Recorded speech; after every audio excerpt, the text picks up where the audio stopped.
Imagine this. It's the frontier winter, late 1800s. You wake up in a log cabin where the air bites sharper than a wolf's teeth. Frost clings to the inside of your windowpanes, your breath clouds before your face, and the fire you coaxed to life last night has already guttered out. Outside, the snowdrifts are high enough to swallow fence posts, and the wind howls as though it means to strip the world clean.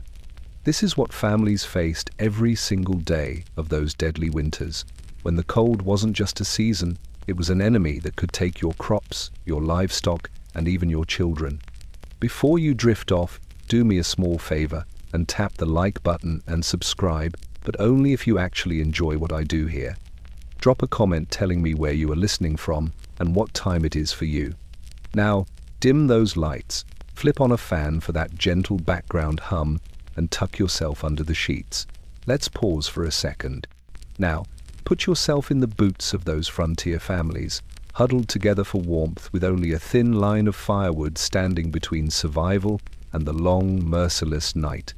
You're going to be very grateful for central heating, stocked groceries and warm blankets waiting for you now. You wake before dawn, not to the sound of roosters or the stir of livestock, but to a silence that feels thick enough to press against your chest. The cabin is still, the air unmoving, and even before your eyes fully open, you know something has shifted in the night. You pull the quilt tighter, but the cold has already crept in, sliding beneath the fabric like a sly intruder. Breath escapes your lips in a pale cloud, a ghost hovering in the dim air. You turn your head toward the single small window, and that's when you see it, the first frost.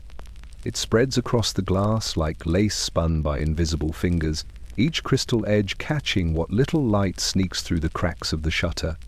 The frost looks almost alive, curling and twisting, a map of rivers and mountains etched in ice. But beneath its beauty is a warning. Winter has come. The line between survival and surrender has grown thinner overnight, and you can feel it in the marrow of your bones. You rise slowly, the floorboards stiff and bitter underfoot, each step a reminder that the warmth of summer is long gone. Your hand brushes the cabin wall, rough-hewn logs chilled to the touch. You remember the hours it took to raise them, the sweat that ran down your back in the heat of August when you thought you were building safety. Yet here, in the brittle dawn, you realize you were only building a thin skin against an endless cold. Outside, the world waits blanketed in white silence, but the window holds the first true sign, the frost, delicate and deadly, telling you that the season has turned. You crouch near the hearth, the ashes from last night's fire still faintly warm if you dig deep enough. You gather them with your fingers, smudging grey across your skin. Then, with practiced hands, you place kindling and strike the flint. The spark catches, flame blooms, and for a moment the cabin breathes again. Orange light spills across the frost-framed window, but it doesn't melt. It only glows, reminding you that no matter how fierce your fire, the cold will always be waiting beyond the glass. Children stir under quilts piled high, their small faces barely visible. You hear the faint rustle of fabric, the sigh of dreams disturbed by the chill. Their safety depends on the first fire, on the wood stacked outside, on the stores of grain and salted meat. You think of the barrels lined against the wall, each one filled in better months, and you pray it will be enough. The frost whispers otherwise. You press your palm against the window pane. The cold bites instantly, sharper than a blade. Beyond it lies the forest, frozen and hushed, every tree stiff with its own burden of ice. The sky is pale, the sun hesitant, as though even it fears stepping into this world of glass and silence. The first frost has claimed the window, and in its delicate grip it has claimed the season. Winter has arrived, and with it begins the long, merciless test of endurance. You step back, draw the quilt tighter, and feed another stick of wood into the fire. The frost on the window does not yield. It waits, a silent adversary, a reminder that this is only the beginning. The axe waits where you left it, leaning against the cabin wall, its handle worn smooth by calloused hands. Outside, the world has stiffened overnight. The The grass crackles underfoot as you step out into the morning air, your breath pluming in white coils. The frost from yesterday has not lifted. Instead, it has thickened, claiming the edges of the clearing and creeping farther into the forest shadows. You know the meaning of this silence. It is a warning that snow is coming, and the woodpile must grow higher if the family is to last the winter. Your boots sink into the cold earth as you cross to the chopping block. The pile nearby is pitiful, half a stack at best, and you feel the weight of it in your chest. Every log you split now is another day of warmth, another night when the fire won't die before dawn. You set a log upright, draw the axe into your hands, and feel the sting of chilled iron through the grip. The first swing lands with a crack sharp enough to echo through the trees, a sound that feels louder in the frozen stillness. The log splits, toppling in two jagged halves. The work is brutal, but it is a rhythm you know well. Swing, split, stack. The air fills with the scent of sap and the rough fibers of bark that cling to your gloves. Sweat forms quickly despite the cold, trickling down your back as steam rises from your shoulders. The forest watches in silence, the bare branches rattling faintly as if to remind you of what waits when the storm breaks loose. Each piece of wood carries a story. Some logs are heavy with knots, fighting the blade with stubborn resistance. Others give easily, cleaving clean in one strike, falling open like a book. You stack them carefully against the side of the cabin, building a wall of survival one log at a time. The pile grows slowly, and with each new layer you feel a little safer, though you know it will never be high enough. Winter is greedy. It devours wood faster than you can cut, and the drifts that are coming will keep you from reaching the forest as easily as today. From the doorway, a child peers out, bundled in a quilt too big for their small frame. They watch you swing and lift, their eyes wide, understanding even at that young age that this work is not a choice. You nod to them, and they retreat into the dim warmth of the cabin, leaving you with the creak of the axe and the thud of logs falling into place. By midday the sky darkens, clouds gathering low and heavy, hinting at the snow to come. Your arms ache, shoulders roar, but you do not stop. Each strike is defiance, each stack of logs a barrier against the storm that is already rolling toward you. The pile leans tall now, though never tall enough, and you stand before it breathing hard, the taste of iron on your tongue, your breath steaming into the grey air. You wipe your brow, fingers trembling with exhaustion. The forest seems quieter still, as if holding its breath. Tomorrow the snow may come. Tonight, at least, you will sleep knowing you fought to keep the fire alive. The woodpile waits, a fortress against the cold, and the storm waits too, biding its time. The heart of the cabin is not the table where meals are eaten, nor the bed where bodies rest. It is the hearth. You wake to its faint glow, embers still smouldering from the night before, and you know that without it, the cabin would be nothing more than four walls of ice. The hearth is life, fragile and stubborn, a single flame holding back the weight of winter pressing at the door. You kneel before it, the stone floor biting cold through your knees. The ashes are grey, but if you stir gently enough, a tiny red core winks from the shadows. You lean close, breath steady, coaxing it like a secret shared between you and the fire. The first curl of smoke rises, the smell sharp and earthy, and you place a splinter of kindling across it. For a moment nothing happens, then the ember flares, licking up the wood with hunger. The fire is awake again, and the cabin exhales with you, its walls seeming less hostile now that warmth has returned. The children shuffle closer, their blankets trailing, drawn by the promise of heat. They settle on the floor, small hands extended, palms pinking as the fire grows stronger. Their faces glow in the shifting light, and for a moment you see not the hardship but the comfort family gathered close, the cold held at bay. The hearth is a reminder that survival is not only labor, but ritual. Each morning begins here, in the careful tending of flame. The fire speaks in crackles and hisses, telling stories of the forest it once belonged to. Sap pops, sparks leap, and smoke threads its way upward into the chimney. Outside, the world may be buried in frost, but here the fire carves out a circle of warmth, a fragile sanctuary. Every log you feed it is a promise, every flame a shield against the endless night. As the day unfolds, the hearth remains constant. A pot is hung above it, filled with yesterday's broth stretched thin by water, the scent of salt and bone filling the room. The stew simmers slowly, warmth rising into the air, and though the meal will be plain, it will fill bellies and remind everyone that the fire provides more than comfort it sustains. Evening draws near, and the wind begins its low moan against the shutters. Shadows stretch long across the floor, but the hearth glows brighter, defiant. You sit close, feeling its warmth seep into your bones, chasing away the ache of the day's work. Around you, the family gathers once more, stories whispered, prayers murmured, all under the watchful dance of flames. Yet you know the truth. The hearth is both protector and prisoner. It binds you to the woodpile outside, to the endless work of chopping and carrying, to the vigilance of tending through every hour. If it dies, so does comfort, so does safety. The hearth must never go dark. So you stay awake a little longer, feeding the fire carefully, watching sparks drift upward like tiny stars.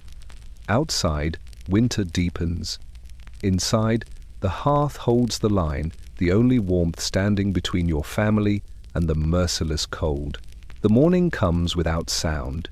No bird calls, no dripping water, not even the faint stir of branches in the breeze. You open your eyes, and the stillness presses against you, heavy as the quilt you cling to. It is the silence of deep winter, a silence so complete it feels like the world itself has stopped breathing. You lie there for a moment, listening for anything, a crack of wood, a whisper of wind, but there is nothing, only the weight of cold waiting to be broken. Your breath leaves you in pale clouds that hang above your face before fading into the dim air. The fire in the hearth has burned itself down to ash, leaving behind a chill that sinks into every board of the cabin. Even the children are quiet, curled tightly beneath quilts, their stillness part of the hush that blankets the room. It is as if winter has reached inside, demanding reverence for its dominion. You swing your legs from the bed, and the floor greets you with a cruel bite. The planks are stiff, coated in a thin sheen of frost where the cold has seeped through from the ground below. Your steps are slow, cautious, each movement stirring echoes that sound louder than they should in the morning's quiet. You feel like an intruder in your own home, disturbing the silence that holds everything captive. The window panes glow faintly with early light, though the glass is opaque with frost. You wipe a circle clear with your palm and peer outside.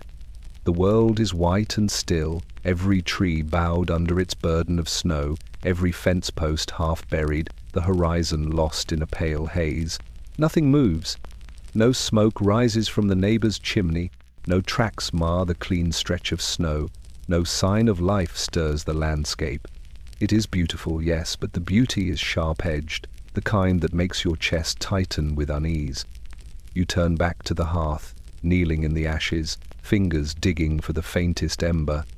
There is none. The silence has claimed it too.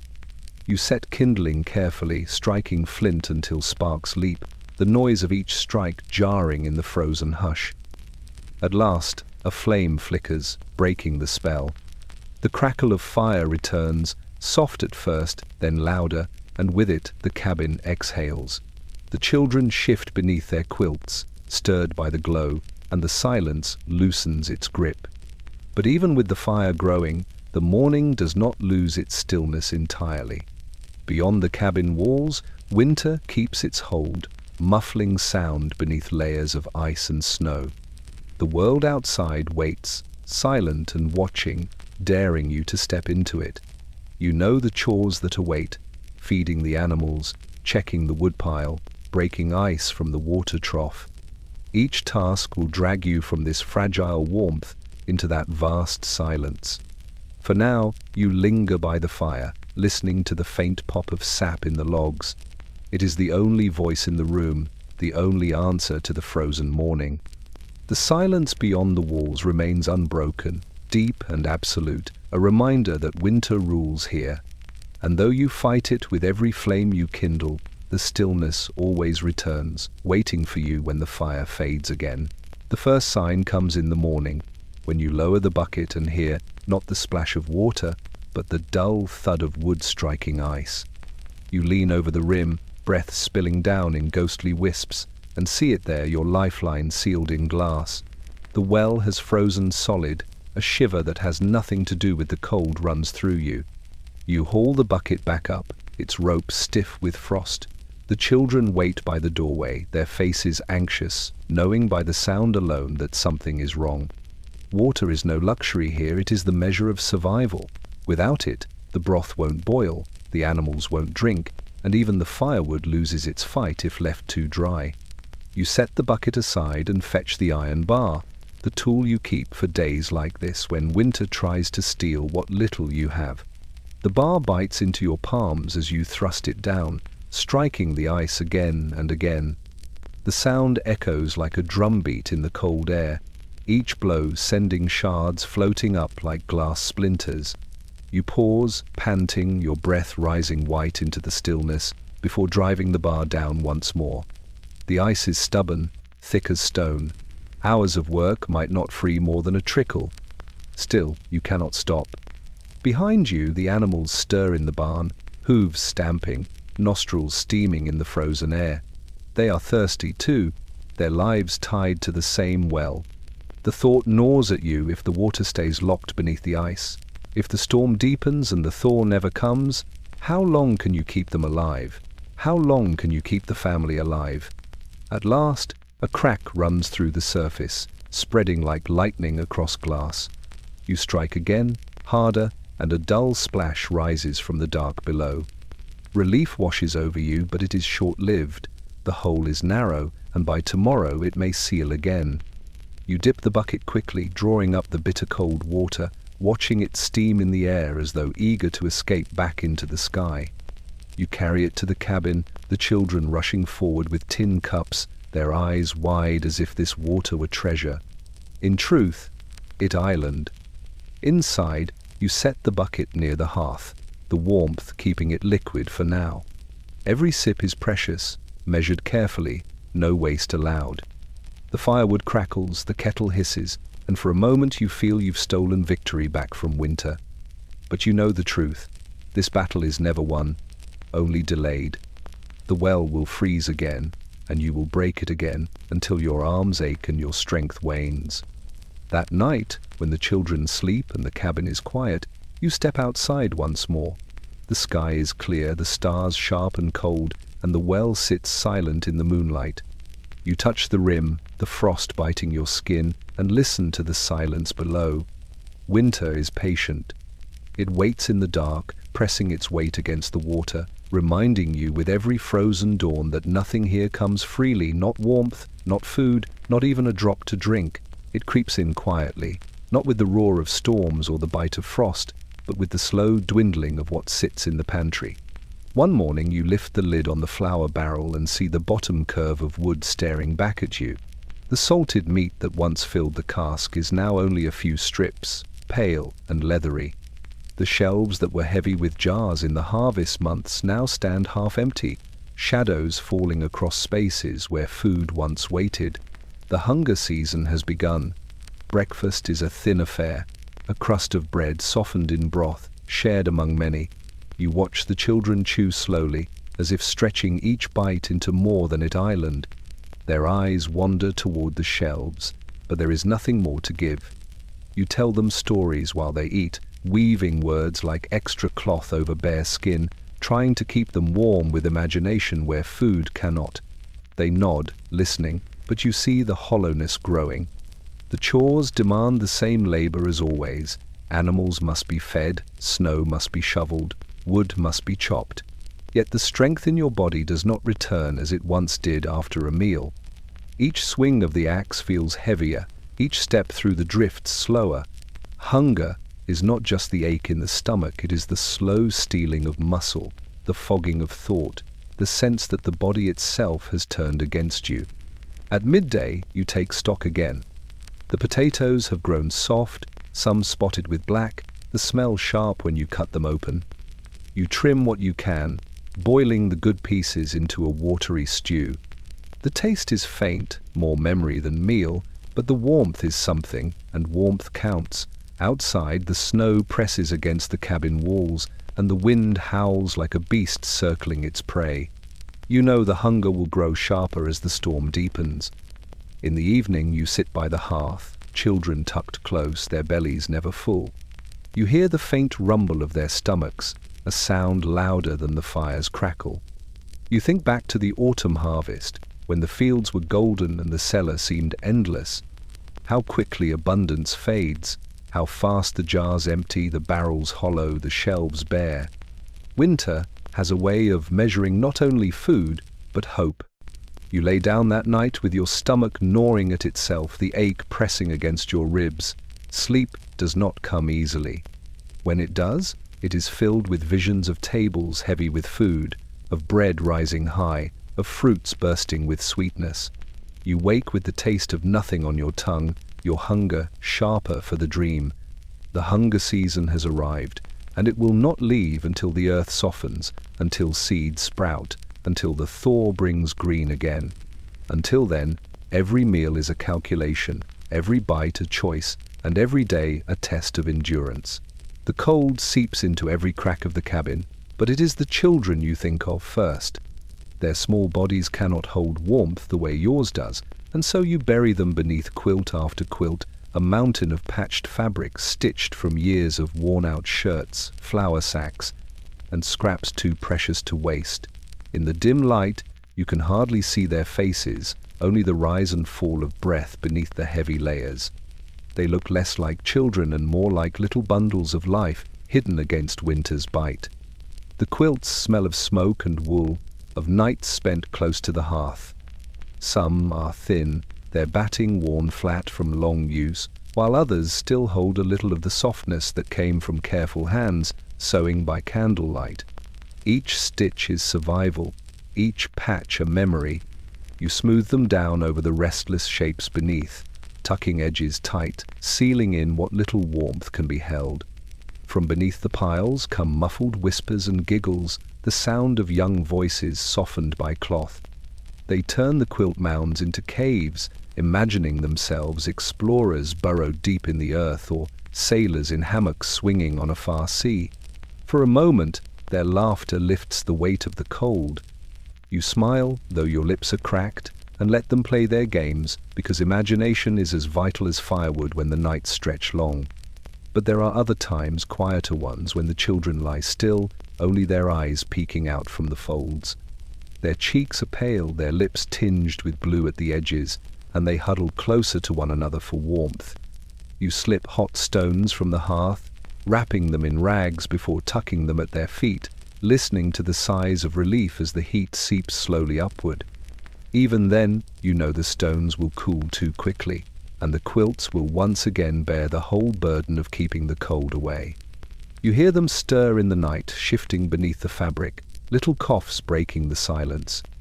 The sound lingers long after it stops, and you lie awake listening, wondering if the cold will take more than comfort. You whisper a prayer, pulling the quilt higher over them, as if layers of cloth could stand between their fragile lungs and the frozen air that presses against the walls. In the morning, when the frost paints the window white, the children emerge slowly, blinking against the grey light. Their hair is tangled, their cheeks marked with the creases of fabric, but their eyes are bright, eager for the day. They shake off the quilts like fledglings testing wings, though before long they scurry back to the hearth, hands outstretched to the flames. The quilts lie crumpled on the bed, a testament to another night endured. You fold them carefully, readying them for the evening to come. The children will burrow again, laughter and shivers tangled together, while outside the snow deepens. The quilts are not just cloth and thread, they are shields, cocoons, fragile fortresses stitched by love. Beneath them, the children dream, and in those dreams lies the promise that spring will one day return. The axe waits for you in the snow, its blade half buried from yesterday's labor. The woodpile is shrinking, and the storm clouds rolling over the ridge promise more days trapped in bitter wind. You step outside, boots crunching against the frozen ground, and the air greets you like a slap. Your breath billows thick and white, drifting past your face before vanishing into the endless grey. You grip the axe handle, but the cold bites deeper than you expect. The wood feels like iron, and your fingers recoil at first, already numb before you've even raised the blade. You pull your gloves tighter, but the fabric is thin from years of use, and the wind cuts through as though nothing is there at all. The first swing lands with a dull crack, sending splinters scattering. The vibration rattles up your arms, sharper than usual, and you realize the cold has made the wood harder, more stubborn. Each strike feels like striking stone. The axe handle shifts in your hands, and pain shoots through your fingertips, sharp, burning at first, then fading into something worse, nothing at all. The silence of the morning is broken only by the thud of the axe and the hiss of your own breath. Snow gathers on your shoulders, melting into damp patches that chill you to the bone. Still, you keep swinging. The wood must be split. Without it, the hearth will die, and the family will lie shivering in the dark. So you push past the ache, past the creeping numbness, gripping the handle harder until your knuckles stiffen. After a while, you pause to lean against the chopping block, chest heaving. You peel off a glove and glance at your fingers. They are pale, the tips tinged bluish-white, and you flex them, but the joints refuse to bend fully. The pain returns in waves, stabbing as though the cold itself has teeth. You tuck your hand under your arm, blowing warm breath against it, but the relief is fleeting. The axe calls you back. Another log, another swing. The handle rubs raw against your skin, but you dare not loosen your grip. Frost creeps into the cracks of the wood, glittering under the thin sun, and every blow of the axe sends shards flying into the snow like glass. You think of the warmth inside the cabin, the glow of the hearth, the quilts wrapped around the children, and the thought steadies you. This pain, this numbness, is the price you pay to keep them safe. By the time the pile has grown, your arms tremble with exhaustion. You drag the split logs to the cabin, stacking them neatly against the wall, though the edges blur before your eyes. Your fingers barely feel the weight anymore. They have gone stiff, clumsy, refusing to obey. Inside, by the hearth, you thaw them slowly, the fire-pulling sensation back with cruel persistence. The burn of returning blood is worse than the numbness, but it is proof you've endured. The axe rests outside again, its blade dark with sap, its handle slick with frost. Tomorrow you will take it up once more, frostbitten fingers or not. For in this winter, the axe is not just a tool, it is the thin line between firelight and the endless cold. The night settles heavy over the cabin, darker than ink and colder than bone. The wind has gone still, and with its silence comes another sound, low, rising, carrying across the frozen woods. A howl, long and mournful, it curls through the air until it trembles against the walls of your home. You pause, the ladle in your hand hovering above the pot, ears straining. The wolves are near. At first, it is only one voice, a lonely cry that seems to stretch across miles.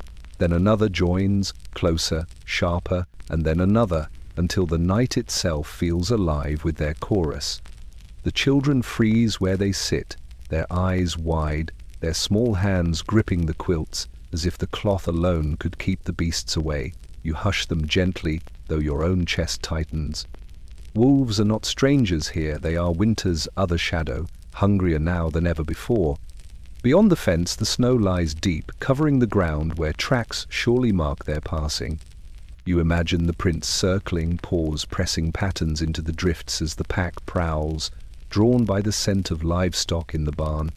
The animals inside stir restlessly, hooves stamping, a nervous rhythm that matches the quickening of your pulse. You picture their breath steaming in the dark, ears flicking at every sound. They know as well as you do that danger is near. You slip outside, the lantern in your hand flickering weakly against the vast dark. The cold swallows the light, leaving only a small trembling circle around your boots. Beyond the fence posts, shadows shift at the edge of vision.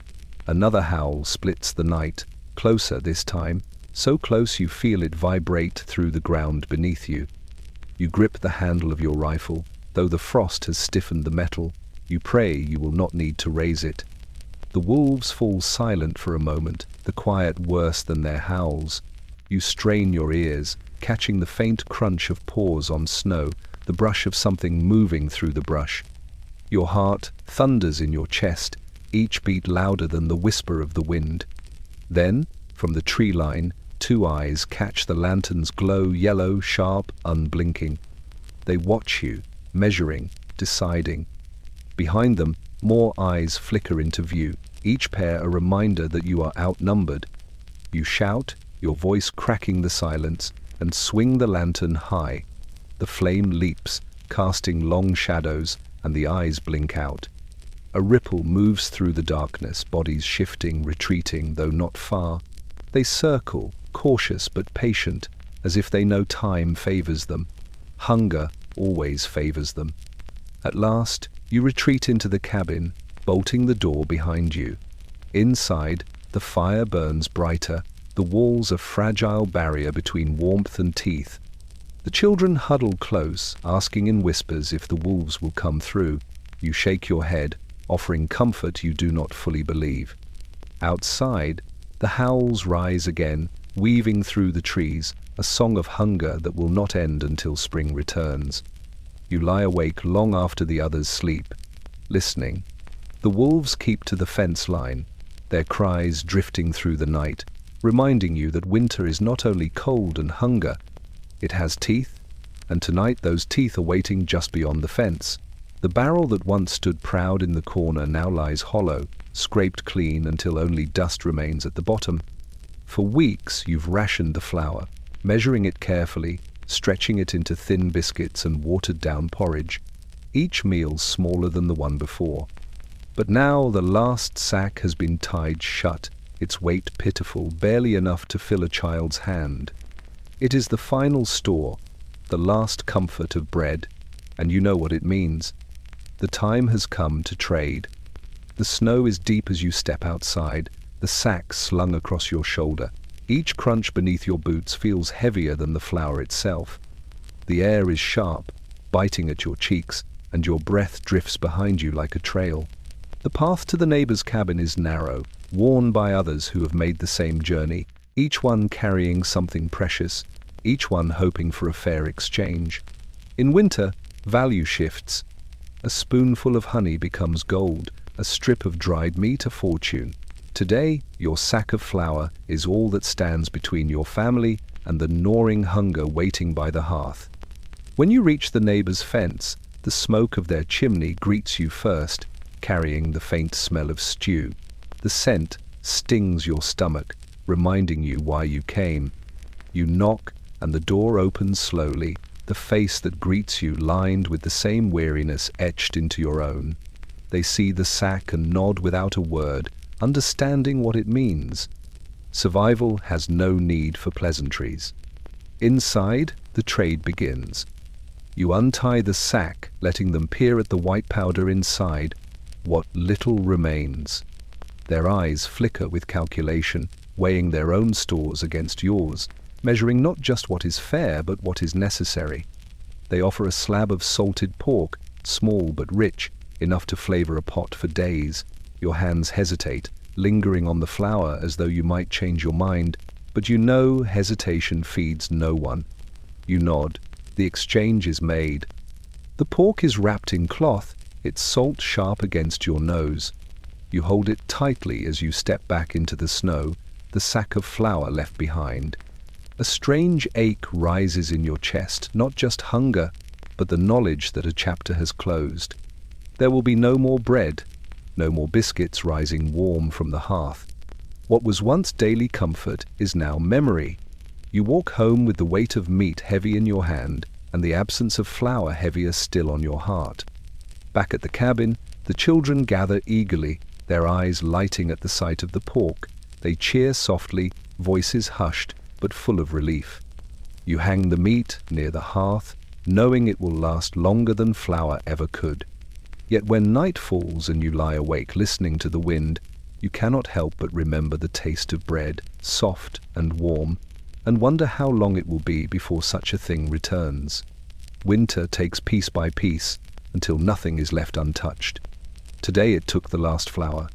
Tomorrow it will come for something else.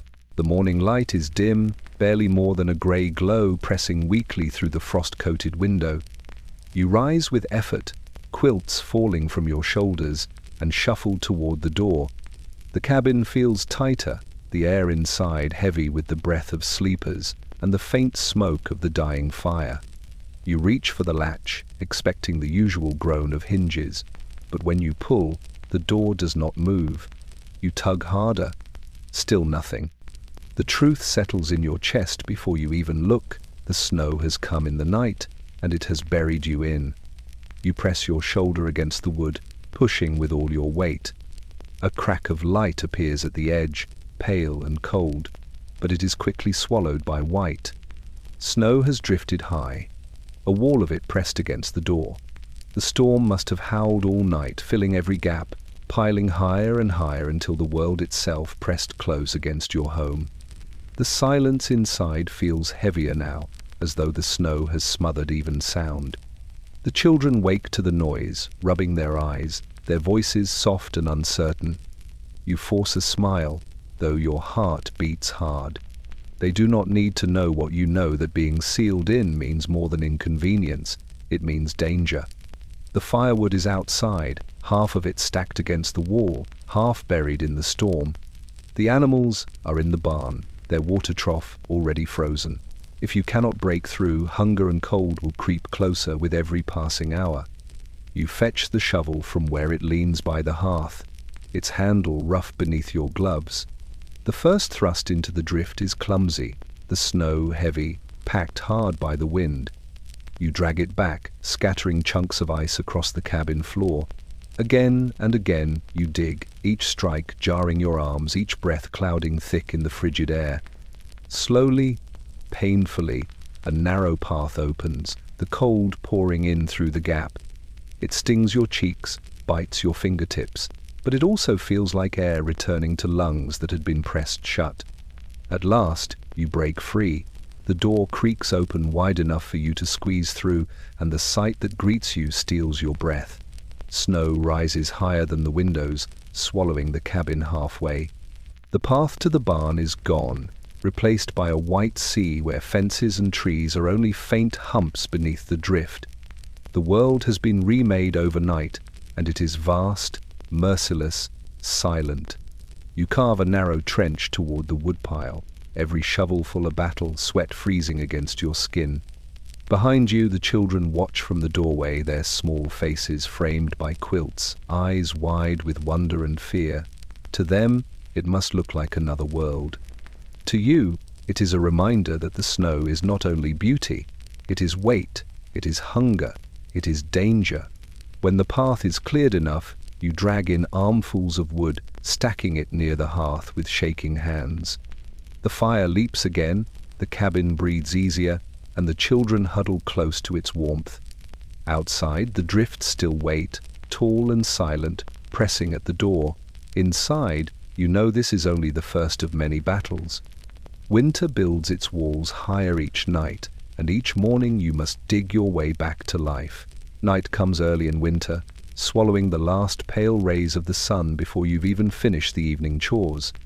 The cabin is left in near darkness, the hearth glows struggling to reach the corners of the room.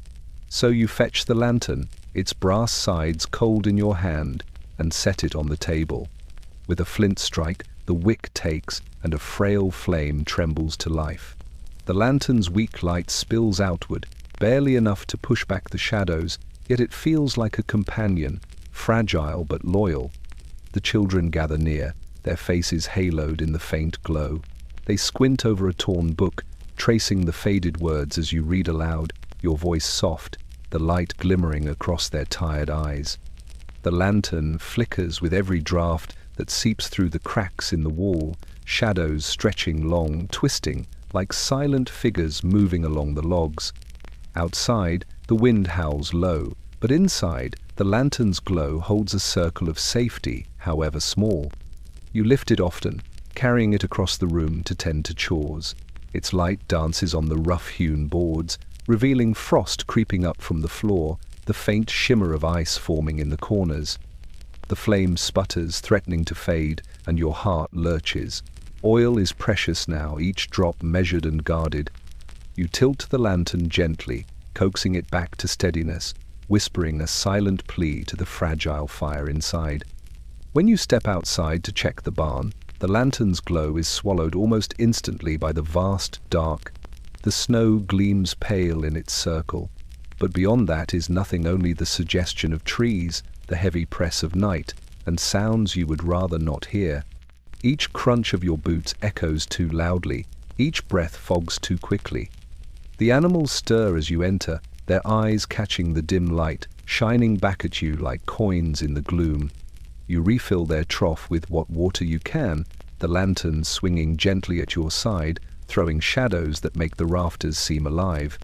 Back inside the cabin, the flame has grown lower. The children are asleep now, their faces soft beneath the quilts, but the lantern still burns beside the hearth, its glow casting a fragile shield against the dark that presses against the windows. You sit beside it, staring into the glass, watching the flame lean and sway, wondering how many nights the oil will last. The hunger for bread is sharp, but the hunger for light, this small, fragile comfort, feels sharper still.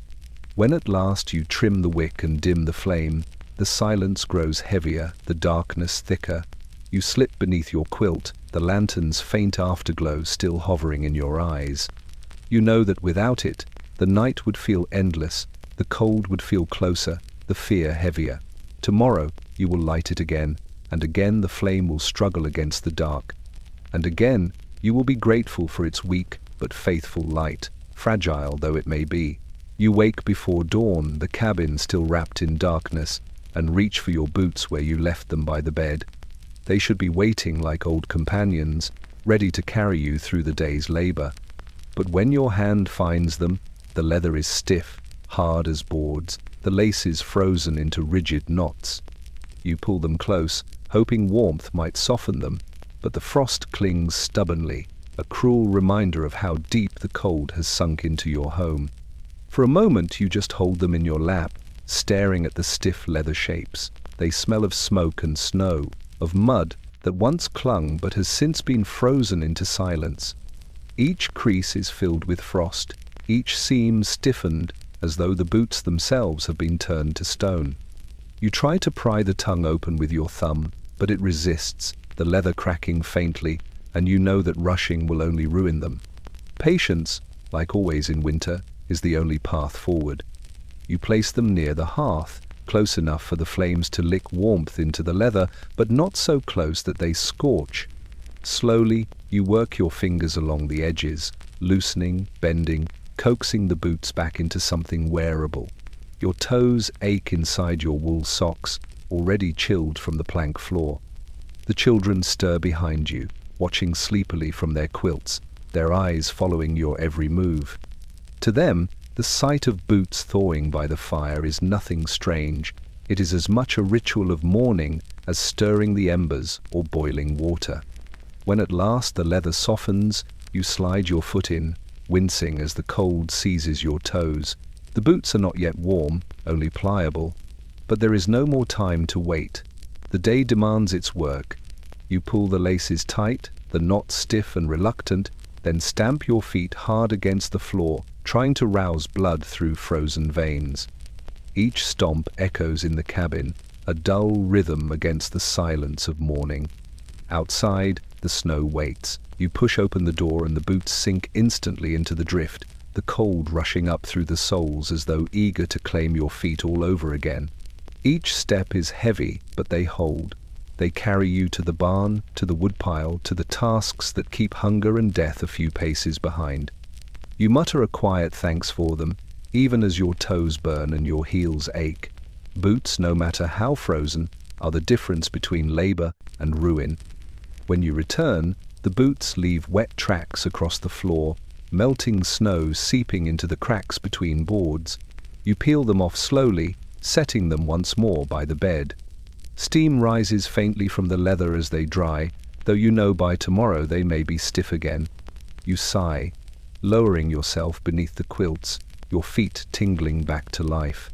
The boots sit silent, shadows cast long in the firelight, guardians of the threshold.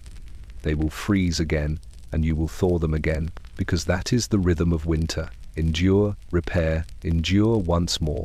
It begins with a cough, soft at first, muffled under a quilt, the kind of sound you tell yourself is nothing. But in the stillness of winter, every sound is magnified, and soon that cough grows sharper, rattling through the cabin like a warning. You sit by the hearth, listening as it echoes in the dark, and you know at once the winter sickness has come. The air inside is heavy, stale with smoke and damp from melting snow brought in on boots and coats. The fire warms, yes, but it also thickens the air, making each breath feel close. The children huddle together beneath their quilts, their cheeks flushed with a fever that has nothing to do with the hearth's glow. Their eyes glisten, glassy and tired, and their bodies shiver even under the pile of fabric meant to keep them safe. You brew broth as thin as water, dropping in the last brittle herbs saved from summer. The steam curls upward, carrying a faint, bitter scent. You spoon it slowly into waiting mouths, though most of it dribbles back out, their throats too sore, their bodies too weak. You wipe their lips with the edge of your sleeve, whispering comfort even as fear claws at your chest. Food cannot cure this. Fire cannot cure this. Winter brings more than cold. It brings illness that slips in unseen and takes root in the lungs. Nights are the worst. The coughs echo one after another until it seems the cabin itself trembles with them. Sleep is broken into fragments, every moment spent listening, rising, checking for breath. You hold a small hand in yours, its heat burning into your palm, and pray silently that it does not grow cold. The fire must be fed constantly, for even the briefest chill worsens the sickness, but each trip to the woodpile drags you farther into exhaustion. Still, you go. The flames must not die. Outside, the snow muffles the world, making the silence deeper. No neighbor comes to the door, for they fight their own battles, their own sicknesses carried by the same frozen air. You are alone with the sound of hacking lungs, with the rattle that settles deeper each day. Hope becomes measured in small mercies, a child's cough easing long enough for rest, a forehead cooling just slightly under a damp cloth. These moments are fragile as ice, and you cling to them with all your strength. When dawn comes, grey and reluctant, you look at the faces around you, pale but breathing, and you count them one by one. You rise stiffly, tend to the fire, ladle what little broth remains. The sickness has not loosened its grip, but neither has it taken more. Survival feels less like triumph and more like defiance. The winter sickness lingers, as it always does, feeding on the season's cold and hunger. You know it will not vanish quickly. But as long as the fire burns, as long as breath still stirs beneath the quilts, there is reason to fight. Winter may have brought the illness, but it has not yet claimed its victory. The meals grow simpler as the winter deepens. You rise in the dim morning, stoke the hearth, and lay out what little remains. A strip of salted meat, dark and tough, and a hunk of bread baked days ago, now hard enough to knock against the table with a hollow sound. There was a time, not long ago, when meals carried warmth and variety, stews with onions, milk still fresh from the cow, butter spread thick on loaves. But those days belong to autumn, and autumn is only a memory now. You cut the bread carefully, the knife struggling against its stiffness, sending crumbs scattering like gravel across the table. The children wait, their eyes following every movement.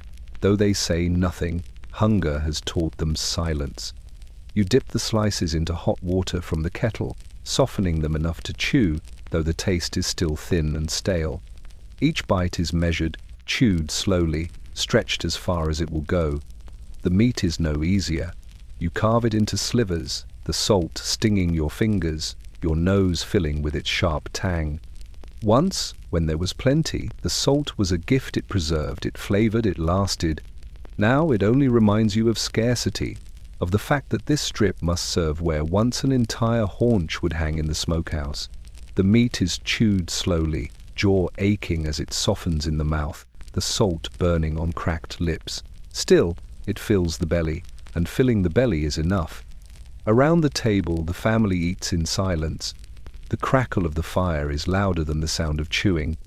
You watch the children's faces, their cheeks hollowed a little more each day, their eyes dulled by monotony as much as by hunger. Yet when one of them laughs softly at a story you tell, the bread halfway to their mouth, it feels like defiance. Even meager food can be softened with words, and so you talk, weaving small tales of spring feasts and fields heavy with grain until the last crumbs are gone. When the meal is done, the table looks bare, its surface scattered only with salt crystals and crumbs. You gather them carefully, brushing nothing to waste, every grain swept into your hand. The scraps are tucked away, the bread wrapped again, the meat tied in cloth and hung near the hearth. It is a ritual of preservation, of stretching what little you have into something that can last another day. Later, when the children sleep, you sit by the fire with your hands resting on your knees. The taste of salt still lingers on your tongue, the bread still heavy in your stomach. Hunger is not satisfied, it never truly is in winter, but it has been quieted for now. You stare into the flames and think of the harvest that will come, of loaves rising golden, of meat roasted over open fires. The images warm you more than the thin meal ever could. For tonight, salted meat and dry bread are enough. They are not feasts, not celebrations, but they are survival. And survival, in the heart of winter, is its own kind of feast. The morning begins grey, the light behind the frost-dimmed window already weak, as though the sun itself has grown tired of the fight. You step outside, boots crunching in the crust of old snow, and the air is still, too still, as if the world is holding its breath. Then the wind rises sudden, sharp, carrying with it a swirl of white that stings your face like 1,000 tiny needles. You look up, but the sky has vanished. The blizzard has arrived. Snow pours from above, not in gentle flakes but in sheets, a torrent that erases everything it touches. Trees blur into ghosts, the fence line dissolves, the barn only a shadow swallowed by drifting white. The wind roars, a sound that drowns even your own thoughts, a beast's howl wrapping the cabin in its teeth. You squint against it, but there is no direction, no horizon, only the endless churn of snow. The sun is gone, stolen from the sky, leaving only this furious storm. You fight your way to the woodpile, each step a battle as the drifts rise higher, the wind shoving you sideways, filling your tracks before you can take the next. Your fingers ache, the axe handle slick with frost, and every movement feels heavier, as though the storm itself presses down on your shoulders. You gather what wood you can carry, clutching it to your chest, stumbling back toward the faint outline of the cabin. For a moment, the door seems to vanish in the whiteout, and fear claws at you, fear of being lost only a dozen steps from safety. Inside, the storm rattles the shutters, shakes the walls, and seeps through every crack. The cabin groans like a ship caught in a storm at sea. You pile the wood by the hearth, feeding the flames greedily, the fire roaring in protest against the cold pressing in. The children huddle together beneath quilts, their faces pale in the weak glow of the lantern. They ask if the sun will come back. You tell them yes, of course, though in your heart you wonder how long the storm intends to hold the sky captive. The hours blur into a single long night. Day offers no light, only more swirling snow, more wind shrieking against the roof. The smoke from the chimney is torn away the instant it rises, whipped into nothing. You dare not open the door again, for fear the snow will rush inside and bury you where you stand. The world beyond the walls might as well no longer exist. By the second day, the storm has stolen time itself. You measure it only by the hunger in your belly and the weight of wood dwindling by the hearth. Outside, the sun has not returned. The windows glow only with the whiteness of snow pressed hard against them, a dim, suffocating light that feels like blindness. The children sleep fitfully, their dreams haunted by the roar of wind, their small hands gripping each other under the quilts. When at last the blizzard begins to ease, the silence it leaves is eerie, heavy as a shroud. You open the door and find the world remade, snowdrifts higher than the windows, fences buried, paths erased. The sun returns, but faintly, its light pale and distant, struggling to break through the haze. It is not triumph you feel, only a grim relief. The storm has passed, but winter has reminded you of its power. It can take the sky, it can take the sun, and it can take everything you love if you let your guard falter. You wake to a strange shimmer across the walls. At first, in the dimness of dawn, it looks like glass, like someone has laid a window pane over the cabin itself. Then you see the truth ice, thick and white, creeping up from the corners, sealing itself along the logs, even glistening across the window from within. The cold has pressed so hard through the night that the walls themselves have begun to freeze. You reach out, brush the surface with your hand, and feel the sting of frost bite your fingertips from the inside.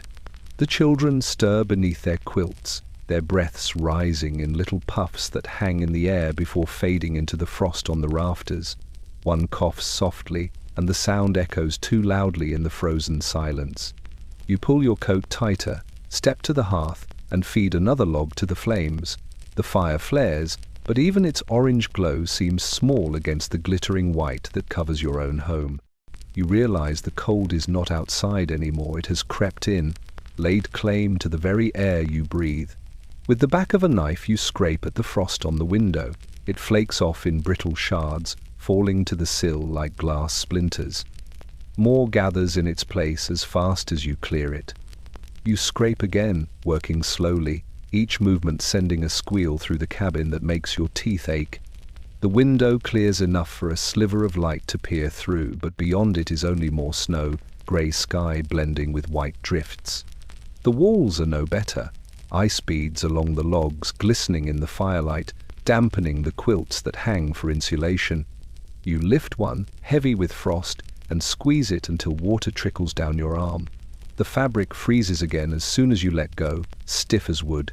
Every surface you touch feels alive with cold, as though the storm has sunk fingers straight through the timber and stone. The work becomes routine. Scrape, wipe, scrape again. You use cloths dipped in warmed water, only to watch them stiffen into boards minutes later. The children watch, wide-eyed, their faces pale above the quilts. You hand them rags, and they help, their small hands brushing frost from the walls with soft determination. Together, you push back the ice, though it feels like fighting smoke, every victory fleeting, every cleared patch claimed again by the breath of winter. By nightfall, the cabin smells of damp wool and smoke, the air heavy with steam from thawed ice. The fire crackles furiously, but still the frost lingers in the corners, silent and patient. You sit back, knife resting in your lap, and stare at the glittering sheen across the ceiling beams. It is beautiful in its way, 1,000 tiny crystals catching the firelight like stars. Yet beauty means nothing when it steals warmth from your lungs. You lie awake that night, quilts piled high, listening to the faint drip of melting ice, wondering if the walls themselves might one day crack from the strain. Winter presses close, closer than ever, until the very cabin bleeds frost from the inside out. And still, come morning, you will rise again to scrape it away. The morning begins with silence, the kind of silence that feels heavy, as though the snow itself is pressing against the world. You step outside into the brittle air, the axe resting on your shoulder, and the cold greets you like a weight on your chest. The woodpile leans against the cabin wall, smaller now than it should be, the gaps between the stacked logs, a reminder of how quickly winter devours what you've worked so hard to store. Today, there is no choice but to split more. The chopping block waits, scarred from months of labor, its surface frozen solid. You set the first log upright, the grain twisting like knotted rope, and grip the axe handle. The wood feels slick beneath your gloves, chilled to the bone. You lift, swing, and bring the blade down with a crack. The sound shatters the morning stillness, the creak, then the splitting snap of fibers torn apart. The echo rolls through the trees, startling a crow into flight, its wings scattering black against the pale sky. Each swing is its own battle. The logs are frozen through, harder than they were in autumn, the axe bouncing sometimes before it bites. When it does catch, the creak rises first, like a groan from the wood itself, followed by the sharp release of the split. The halves tumble to either side, steam rising faintly where the fresh heartwood meets the air. The smell of sap lingers sharp and sweet, a small reminder of life in the dead of winter. The rhythm takes hold, swing, creak, split. Your breath comes in white gusts, each one drifting into the stillness before vanishing. The ache in your arms builds, but you do not stop. Every log split is another night of warmth, another meal cooked, another hour stolen back from the cold. The pile grows slowly, each piece stacked carefully against the wall, the sound of wood striking wood carrying like muted drumbeats.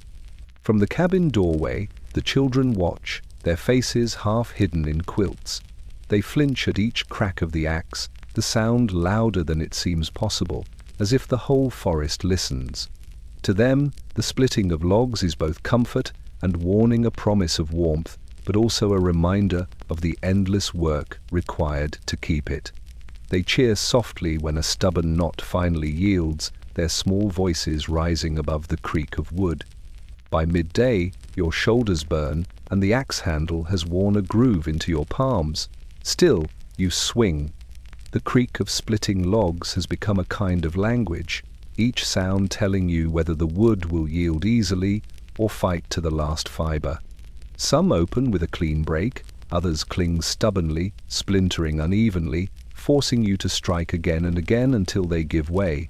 Each victory feels earned, each log a conquest over the cold itself. As the sun dips low, you gather the last of the day's work, carrying armfuls inside to stack by the hearth. The cabin fills with the scent of fresh split wood, sharp and clean. The fire crackles as you feed it, and the warmth spreads slowly, pushing the frost back from the walls.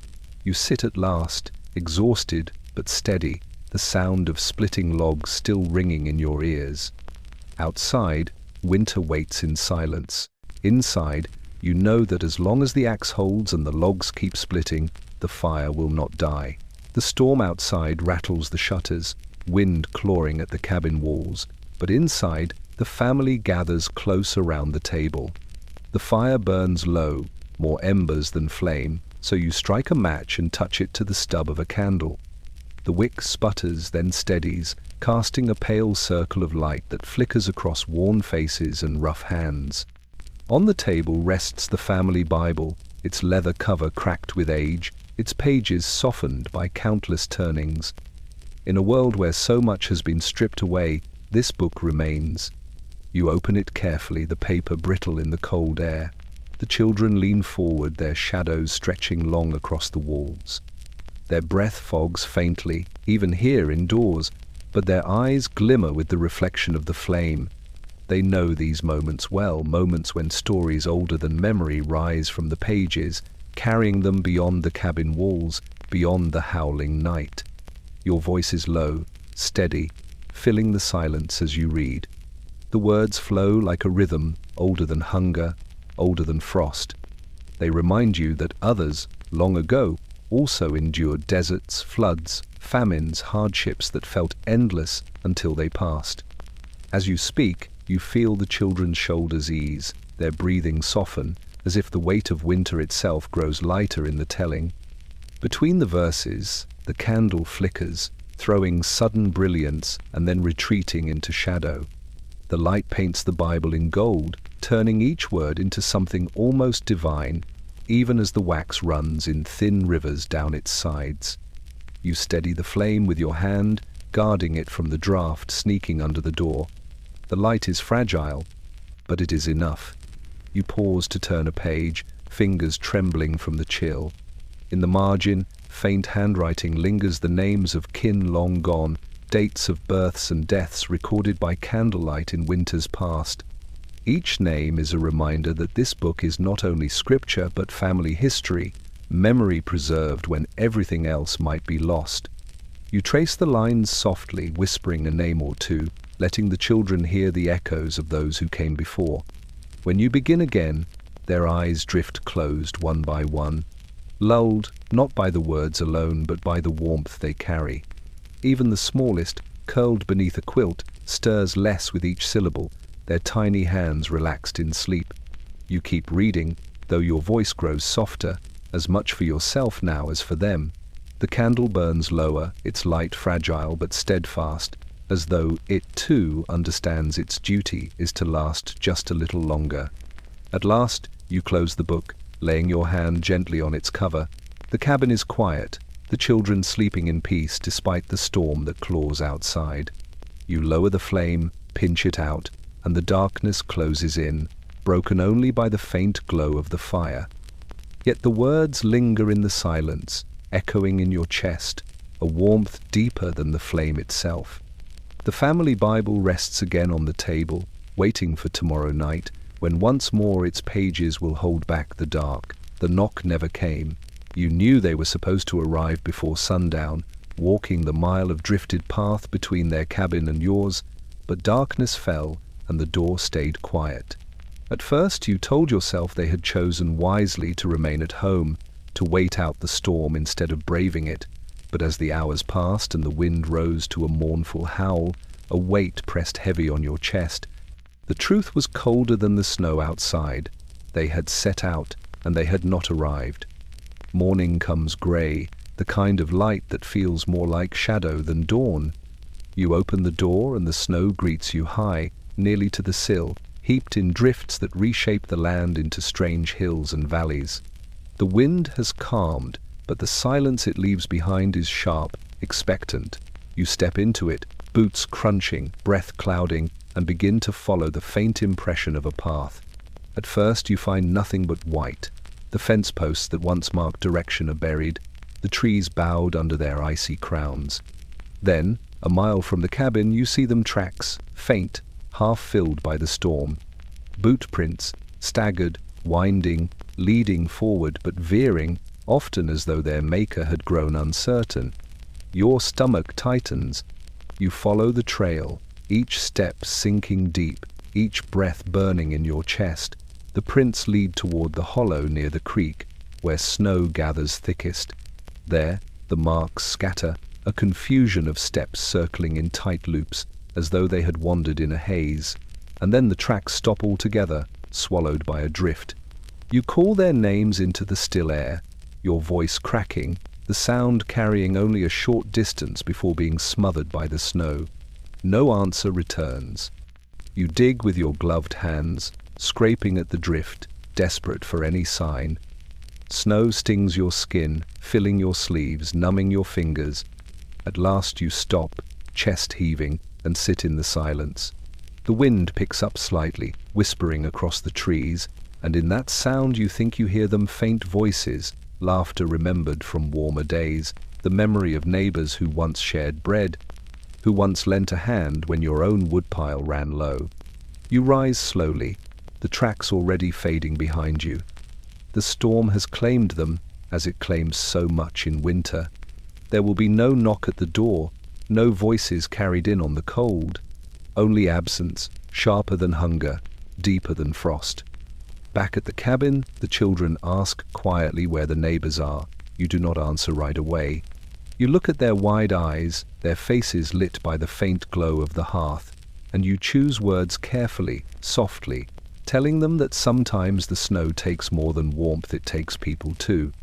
Their silence is heavy, but they understand more than you wish they did. That night, as the wind rises again, you hear it differently. Each howl feels like a name carried through the dark, each drift like a grave unmarked. You bow your head by the fire, whispering prayers for those lost in the snow and for those still left to endure it. The bucket from the well sits empty, its bottom dry and hollow. The storm has locked the water beneath ice again, thicker this time, too solid for the iron bar to break.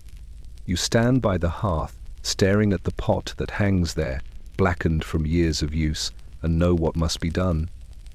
Outside, the snow lies deep, endless, and silent. It is no longer a nuisance to be shoveled, it has become your only well. You step into the white world with a pail in hand, the air cutting your lungs like shards of glass. The snow squeaks under your boots, brittle and dry from the cold. You scoop it in, watching it mound high, fluffy and pure. It looks plentiful, more than enough to fill cups, to cook broth, to quench thirst. But you know the truth. Snow promises more than it gives. It will collapse into nothing when it meets the fire, leaving behind only a trickle of water. Back inside, you set the pail down and heap the snow into the iron pot. The first handful hisses as it touches the bottom, steam rising in faint curls. You add more, pressing it down with your hands until the pot is full, white peaks glowing in the firelight. Then you wait. The snow slumps, shrinking with each passing breath, turning to a shallow puddle that hardly covers the base. The children watch, their faces expectant, then puzzled, then worried. You add more snow, again and again, until the pot is nearly empty of promise and half full of water. The taste is thin, almost metallic from the iron, but it is wet, and wet is enough. You ladle it carefully into cups, passing them out as though serving a feast. The children sip slowly, their lips chapped, their eyes closing with relief.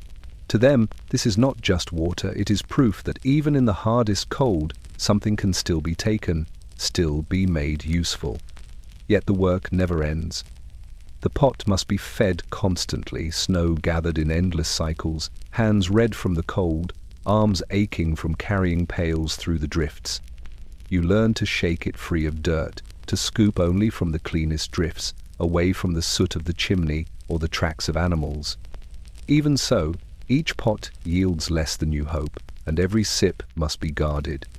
At night, the steam from the melting snow rises into the rafters, leaving droplets that freeze along the beams, tiny crystals glimmering above the fire.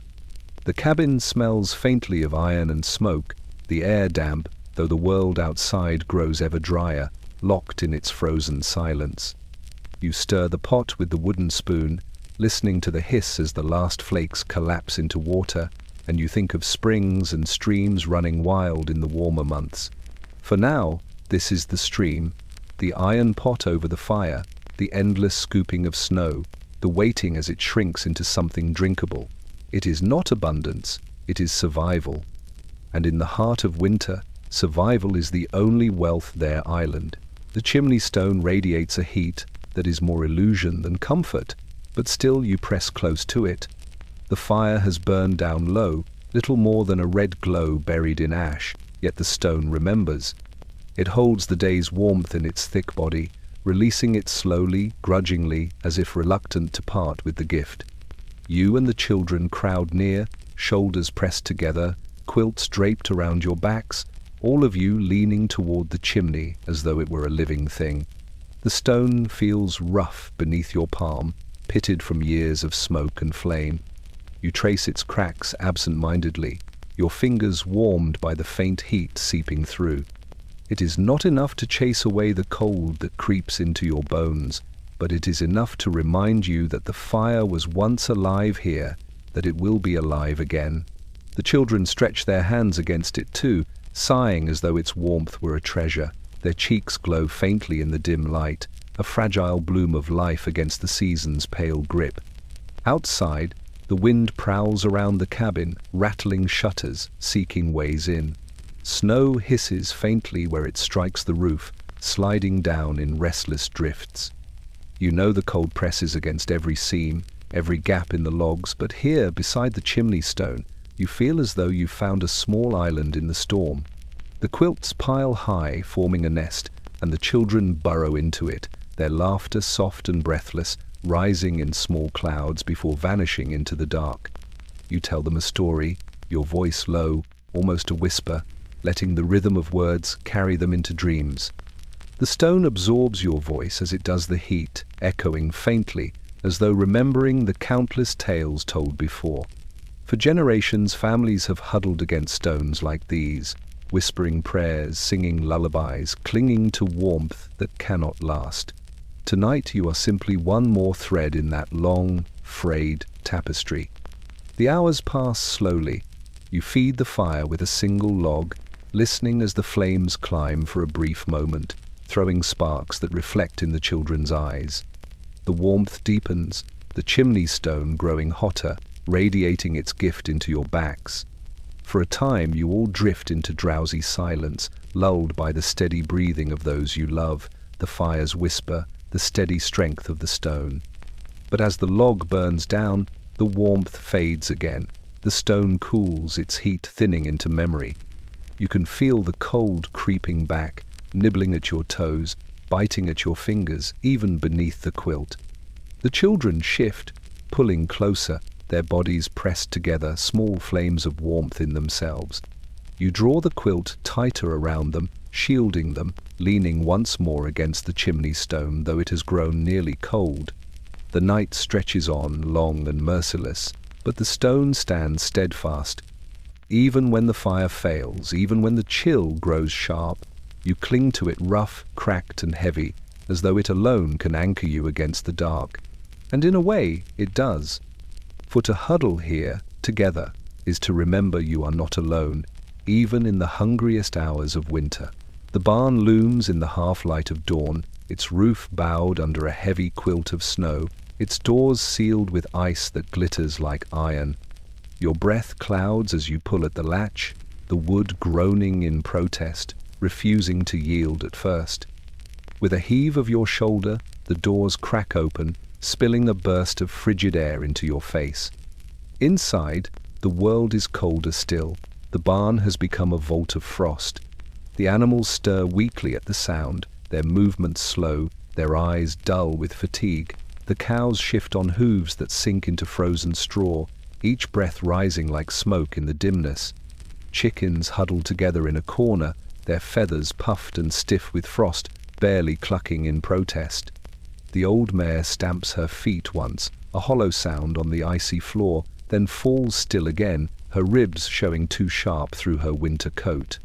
The barn, once a place of earthy warmth and life, feels like a tomb. You move quickly, though your fingers ache from the cold. The trough is sealed with a sheet of ice, hard as stone. You smash at it with the butt of the axe, the crack splitting through the silence, shards flying up to sting your face. At last, the water beneath ripples, dark and sluggish, and the animals push forward, their muzzles pressing eagerly against the hole. You hold the bucket steady, ladling what you can, their thirst as desperate as your own. The feed is no better. The sacks are low, the grain thin. You scatter it with trembling hands, the kernels clicking softly against the frozen boards. The chickens peck slowly, their movements lethargic, their breaths faint puffs of steam. You rub the mare's neck, her hide chilled beneath your palm, and whisper softly, though your words are nothing but mist in the air. She leans into you, weary but trusting, and you feel the weight of her survival pressing against your own. The smell of the barn is sharper now, sour with damp straw and sickness. Frost clings to the beams above, dripping in slow, steady drops where the warmth of living bodies has fought its way upward. Each drop freezes again before it reaches the ground, leaving icicles hanging like teeth from the rafters. The air itself seems to burn your lungs, so sharp and dry it leaves you coughing. When the chores are done, you linger a moment longer, your breath rising in clouds, your hand resting on the stall door. The animals chew quietly, their sounds muffled, subdued. They look at you with tired eyes, and you know the truth. Their fight is your fight. If they endure, you endure. If they falter, the hunger in your cabin will deepen until nothing is left.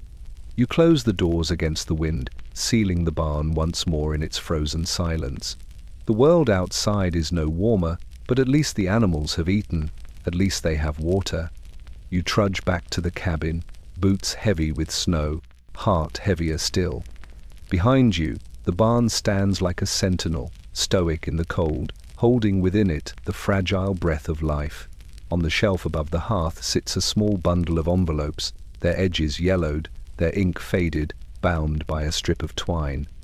They were written with hope in warmer months, messages scrawled by careful hands meant to travel across miles of frozen wilderness.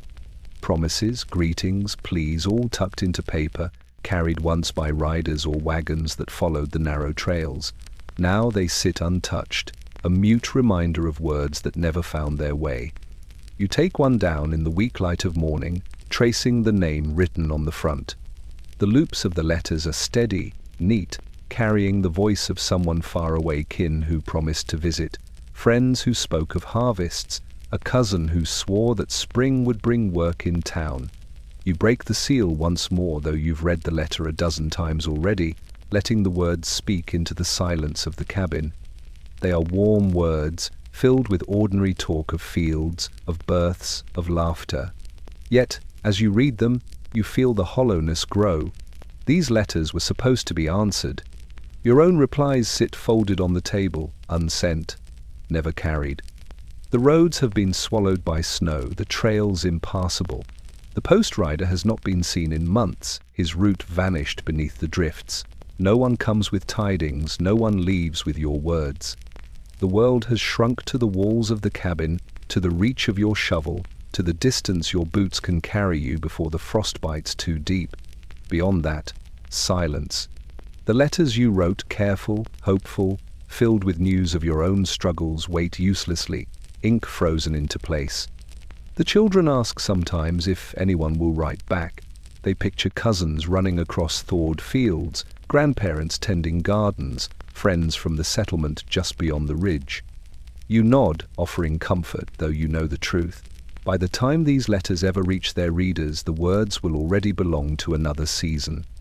What you write now about hunger, about snowdrifts higher than the windows, about splitting wood with frostbitten hands, may never be read while the cold is still biting. It will arrive only as memory, a story of hardship told after the danger has passed. At night, you imagine the hands that might hold these papers someday.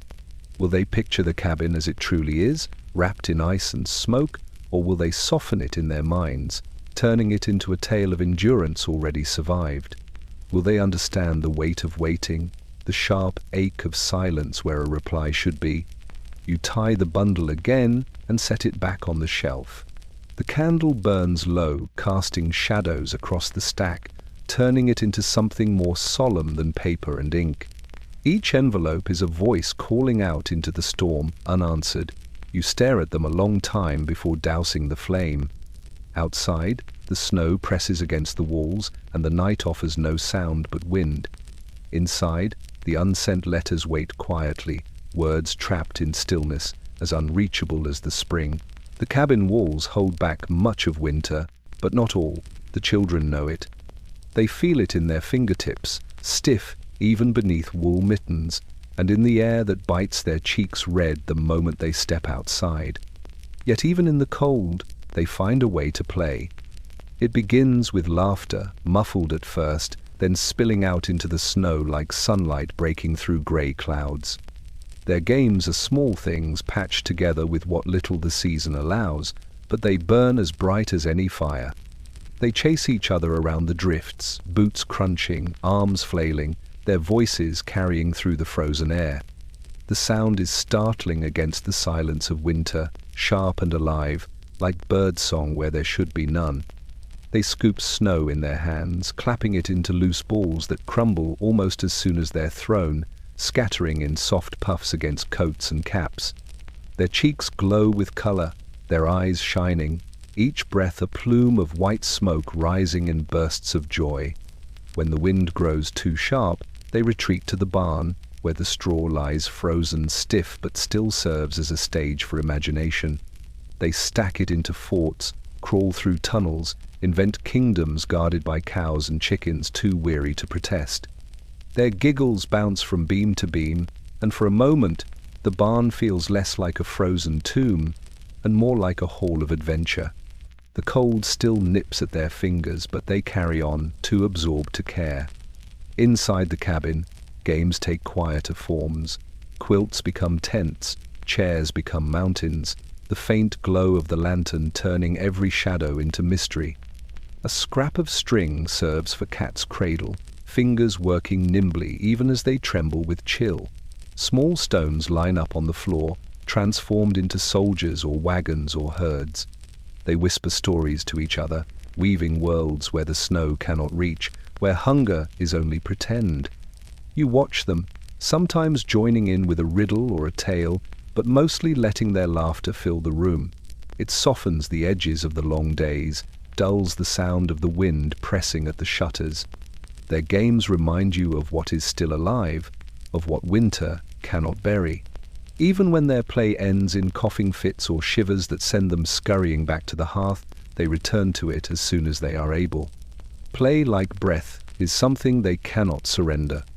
At night, when the fire has burned low and the quilts are pulled high, their whispers linger in the dark. Plans for tomorrow's games, arguments over who was fastest in the snow, promises of forts grander than any yet built. Their voices fade into sleep, but the warmth of their laughter remains, echoing faintly in the silence. Winter can silence birds, can freeze rivers, can bury paths, but it cannot smother the sound of children's games. Their laughter rises, fragile but stubborn, like the spark of a fire in endless snow. The river lies silent beneath its thick white shell, a frozen road stretching farther than the eye can see. From the bank it looks solid, unmoving, as though winter has bound it in chains too strong to ever break. You step onto it cautiously, boots crunching against the hard crust of snow that covers the ice. The air is brittle, each breath sharp in your chest, and the only sound is the faint hiss of wind across the flat expanse. At first, the ice holds steady beneath you, smooth and unyielding. You walk slowly, bucket in hand, toward the place where others have cut a hole for water. The world feels hushed, the river like a great sleeping beast beneath your feet. Then it comes a sound that stops you cold. A sharp crack, sudden and piercing, splits through the silence. It echoes underfoot, racing outward like lightning across the sky, only hidden beneath the frozen surface. Your heart lurches, the bucket slips slightly in your grip. You stand still, afraid to move, listening. Another sound follows, lower this time, a groan that seems to roll deep within the ice. It is the river's voice, speaking in the language of strain and weight, reminding you that it is not tamed, only trapped for a season. You imagine the water rushing beneath, dark and relentless, waiting for the moment when the ice above will yield. You take another step, careful, each boot pressed flat.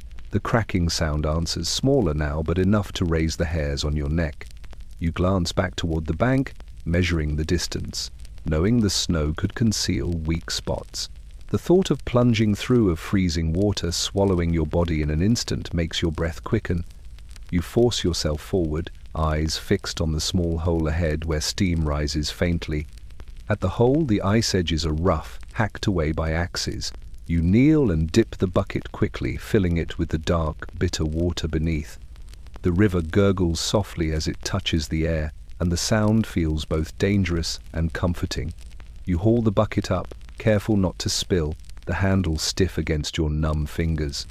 Around you, the silence waits again, broken only by the occasional faint creak beneath your knees. On the way back, every step feels heavier. The bucket sloshes faintly, the water shifting, and with it, the ice moans again, as though warning you not to linger. Another sharp crack splits the air, and you freeze in place, the sound racing outward in every direction. You wait, heart pounding, until the echoes fade, then move again, quicker this time, eyes fixed on the bank that seems too far away. At last your boots strike snow-covered earth, solid and sure. Relief floods through you, warmer than any fire. You carry the bucket back to the cabin, its weight pulling at your arm, the memory of the cracking ice still echoing in your ears. Later, as the family sips from the iron pot, they will taste only water. But for you, every drop will carry the sound of that river's warning, sharp, cold, and unforgettable. The night begins in silence, the snow lying deep and heavy across the land, muffling every sound. The fire burns low in the hearth, its glow trembling across the rafters, and for a time you think the world outside has gone still. Then, Carried thin and sharp through the cracks in the cabin wall comes the sound, a howl, high and quivering, riding the wind like a blade. The coyotes have come. At first it is only one voice, distant and lonely, but soon others join, weaving a chorus that rises and falls across the frozen plains. The children stiffen under their quilts, their eyes wide, listening. You hush them gently, though you too feel the hair rise at the back of your neck. Coyotes do not come close without reason. Hunger drives them, and in winter, hunger drives everything. The wind bends their cries, carrying them closer, then away, then closer again. It is hard to tell where they are behind the barn, along the tree line, or circling just beyond the fence. Their voices overlap, some yipping, some howling, the sound frantic, almost mocking. It is a song of desperation, of lean bodies searching for scraps, of wild survival pressed as hard as your own. You step to the door, lantern in hand, the flame trembling against the glass. Outside, the snow glimmers pale, but the light reaches only so far. Beyond it is shadow, endless and moving. You think you see shapes darting between drifts, quick and low, but the wind twists the sight as it twists the sound. The coyotes are out there, clever and waiting, their paws silent on the frozen earth. The animals in the barn stir, sensing what you do. The mare stamps her hooves, snorting into the dark, while the cows shift nervously, their chains clinking faintly. You know the coyotes cannot break the barn doors, but still you worry.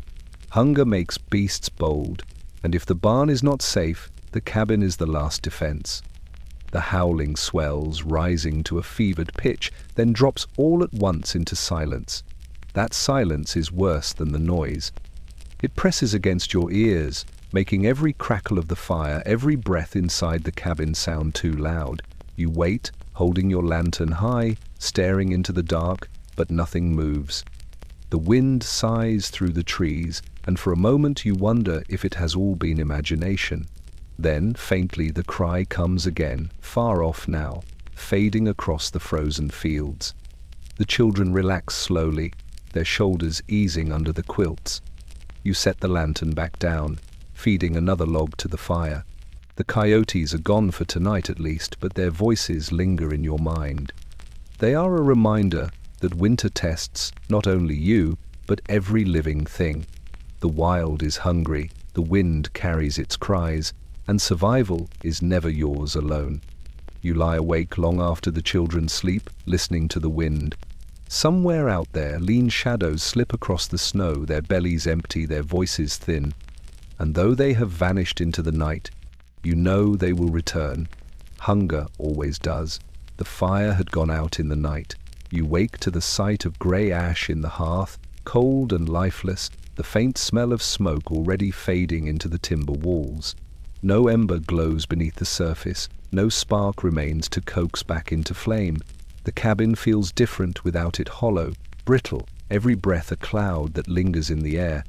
The children stir under their quilts, their lips pale, their small hands tucked tight against their bodies. Without fire, the cabin is nothing but a box of ice. You know what must be done. You pull on frozen boots, shoulders hunched against the sting of morning, and step outside. The snow is deep, waist-high in places, the path to your neighbor's cabin nearly erased. The air bites hard at your cheeks, but you press forward, each step a slow battle, your body driven by the single thought of flame. The world around you is silent except for the crunch of your boots and the rasp of your own breath. Frost clings to the trees, their branches groaning under the weight of ice. You imagine the warmth waiting at the end of your walk, a hearth still alive, a flame you can carry home like a treasure. It is not just warmth you seek, but survival. Borrowed fire is life itself. At last, through the blur of snow, the neighbor's roofline appears. Smoke curls from their chimney, faint but steady, rising like a promise. Relief floods through you, though your legs tremble with exhaustion. You reach the door and knock, your hands stiff and numb. It opens slowly, the neighbor's face lined with weariness but softened by understanding. They don't ask why you've come. They already know. Inside, the fire roars, the hearth alive with orange flame. Its heat washes over you, startling in its suddenness, bringing tears to your eyes. You explain in few words, your voice hoarse, and they nod, already fetching a tin lantern and filling it with coals. Together you crouch by the hearth, shielding the glow as the embers are set inside, carefully banked with ash to keep them breathing. The lantern feels heavier than its size should allow. It is more than metal and glass, it is survival in your hands. You thank them, though the words feel small, and step back into the cold. The snow has not lessened, and the wind presses hard, but you carry fire now, and that weight pushes you forward. You hold the lantern close, guarding it with your body, every gust of wind a threat to the fragile coals within. The walk home feels endless, but the faint red glow burns steady, warming your chest with hope. When you reach the cabin, the children gather close as you set the lantern by the hearth. You place kindling carefully, coaxing the embers to catch. For a breathless moment, nothing happens, then flame leaps, curling upward, licking at the wood until the fire roars once more. The cabin exhales with you, warmth spreading slowly through the air. The children smile, their cheeks softening in the glow. You sit back exhausted, watching the flames climb. Tonight, you live because of borrowed fire. And in winter's grip, there is no gift greater. It began with a whisper, a low moan threading through the cracks of the shutters, rattling the loose latch of the door. By evening, that whisper had grown into a roar, the wind howling like a living thing, shaking the cabin until the timbers groaned. Snow came sideways, driving against the windows, sifting through every seam. You piled quilts higher, fed the fire hotter, and told the children not to be afraid. But in your chest, fear was already coiling. Through the night, the storm hammered harder. The sound of it was deafening, 1,000 fists beating against the roof. You lay awake, listening as shingles shifted, as beams creaked beneath the weight of snow and wind. Then came the crack, a sharp, splintering sound that cut through the howl. The children sat up, wide-eyed, and before you could move, the roof above gave way. Snow poured in first, a white cascade that smothered the hearth and buried the floor. The wind followed, rushing into the cabin like an invader, tearing quilts from beds, scattering embers into darkness. You shouted, gathering the children, pulling them beneath your arms as the night sky opened above you. The roof was gone, torn away into the blizzard, leaving nothing between your family and the storm. The cold hit instantly, sharper than any blade. It stole breath, numbed fingers, pressed against your bones. You shoved furniture against the gap, hauled what blankets you could salvage, but it was like trying to dam a river with twigs. The storm was inside now, swirling snow around your heads, filling the air with icy grit. The children clung to you, their small bodies trembling, their cries lost in the roar. When the first light of morning came, grey and thin, it revealed a cabin half buried, half open to the sky. The hearth lay smothered in snow, the fire long dead. Frost clung to every board, every blanket, every breath. You worked quickly, your body moving on instinct, hauling wood to build a makeshift roof from what remained. The boards were crooked, the gaps wide, but it was something a frail barrier to hold back the worst of the wind. The day was spent in labor, hands raw and bleeding, shoulders screaming with effort. You lashed branches and scraps together, patched holes with quilts too frozen to fold, spread tarps stiff with ice. By nightfall, the cabin no longer gaped to the sky, but the new roof sagged under its own weakness. The children slept huddled in a corner, their breaths shallow, their bodies wrapped in every quilt you could spare. You sat awake beside them, staring upward at the patched ceiling, listening to the storm still raging, wondering how long it would hold. The roof is not just shelter. It is the line between survival and surrender, between the warmth of the hearth and the cruelty of the sky. When it went, the storm entered your life without mercy, tearing away the last illusion of safety. And though you rebuilt as best you could, you know now how fragile your defenses truly are. Winter does not knock, it breaks through, and when it takes, it leaves scars no spring can fully mend. It started as a tickle, a small sound at the edge of night, easy enough to ignore. The children had coughed before smoke from the hearth, the sharp bite of frost in their lungs, but this time it lingered. By the second night, the tickle had grown into something harsher, a rattle that broke the silence again and again, echoing against the cabin walls. By the third, it was constant. The cough would not stop. You rise from your bed in the dim hours, the fire nearly gone to ash, and sit beside the quilts where the sound comes from. The child stirs, cheeks flushed, breath shallow, chest shuddering with each wheeze. You place a hand on their forehead and feel the heat there, unnatural and frightening, a cruel contrast to the frozen air pressing through the cracks in the wall. You murmur comfort, though the words sound hollow against the rhythm of the cough. The remedies are few. You heat water in the iron pot, letting the steam rise, holding the child's face close so they might breathe easier. You crush the last of the dried herbs from summer, their scent faint, nearly gone, and mix them into thin broth. They swallow, but the relief lasts only minutes before the coughing grips them again, their small body racked by the force of it.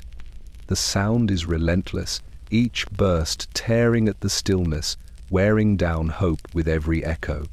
The nights grow longer. Sleep comes only in fragments, broken by the hacking rhythm, by the fear that this sound is more than winter's irritation, that it is winter itself, gnawing from the inside out. The other children stir and turn beneath their quilts, eyes wide, their faces pale in the lantern light. They do not ask, but you see their fear mirrored in your own. Illness spreads easily in the cold. If the cough holds one, it may hold them all.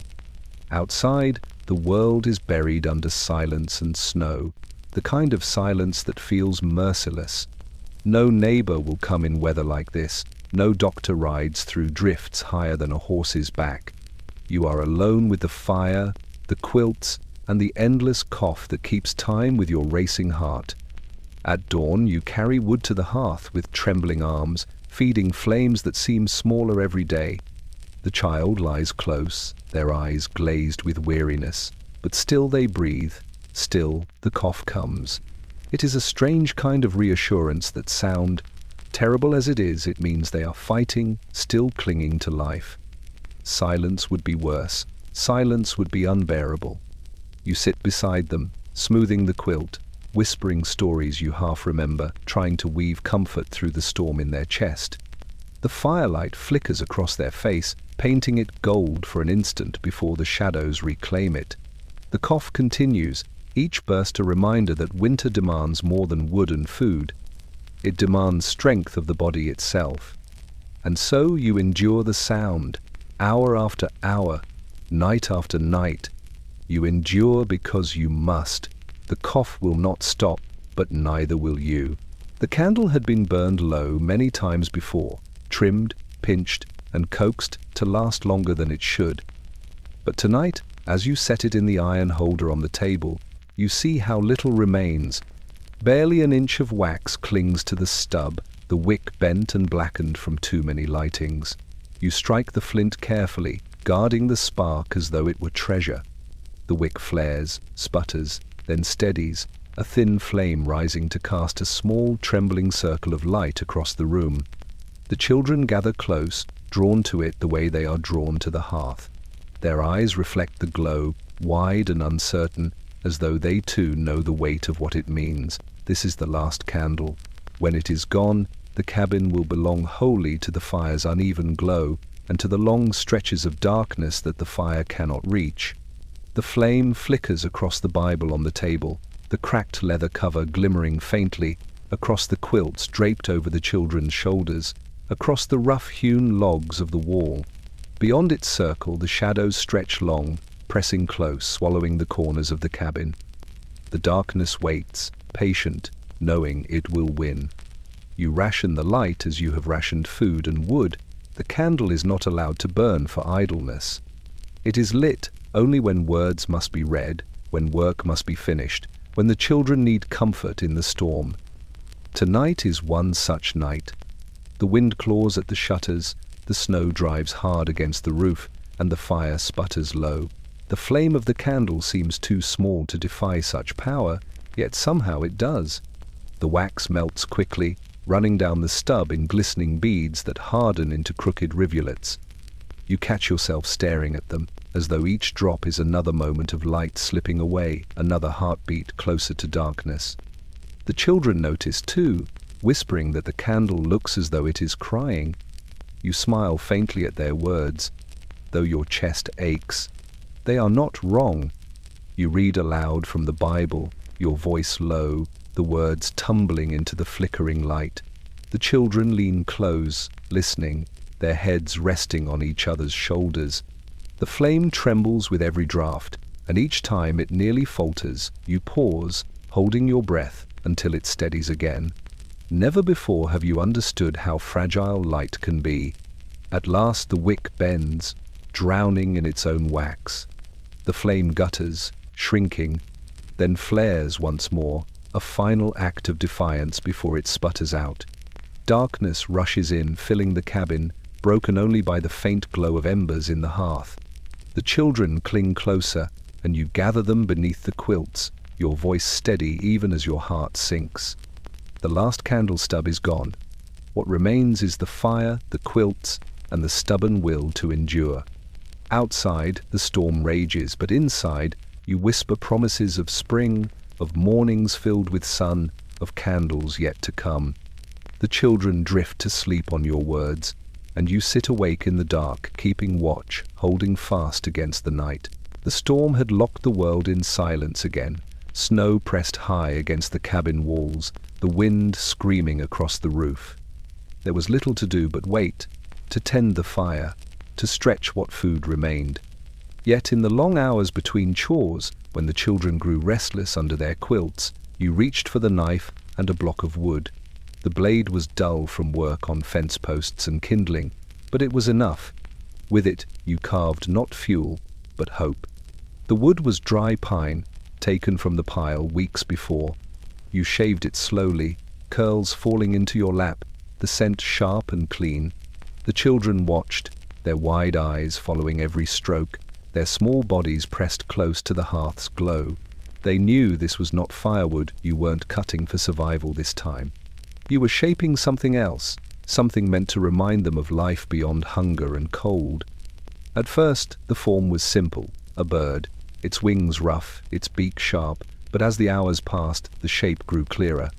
You worked by the weak light of the fire, squinting at the grain, coaxing the figure from the wood with patient hands. The children whispered guesses. Was it a hawk, a dove, perhaps even an eagle? You only smiled and kept carving, letting them dream as the creature took shape.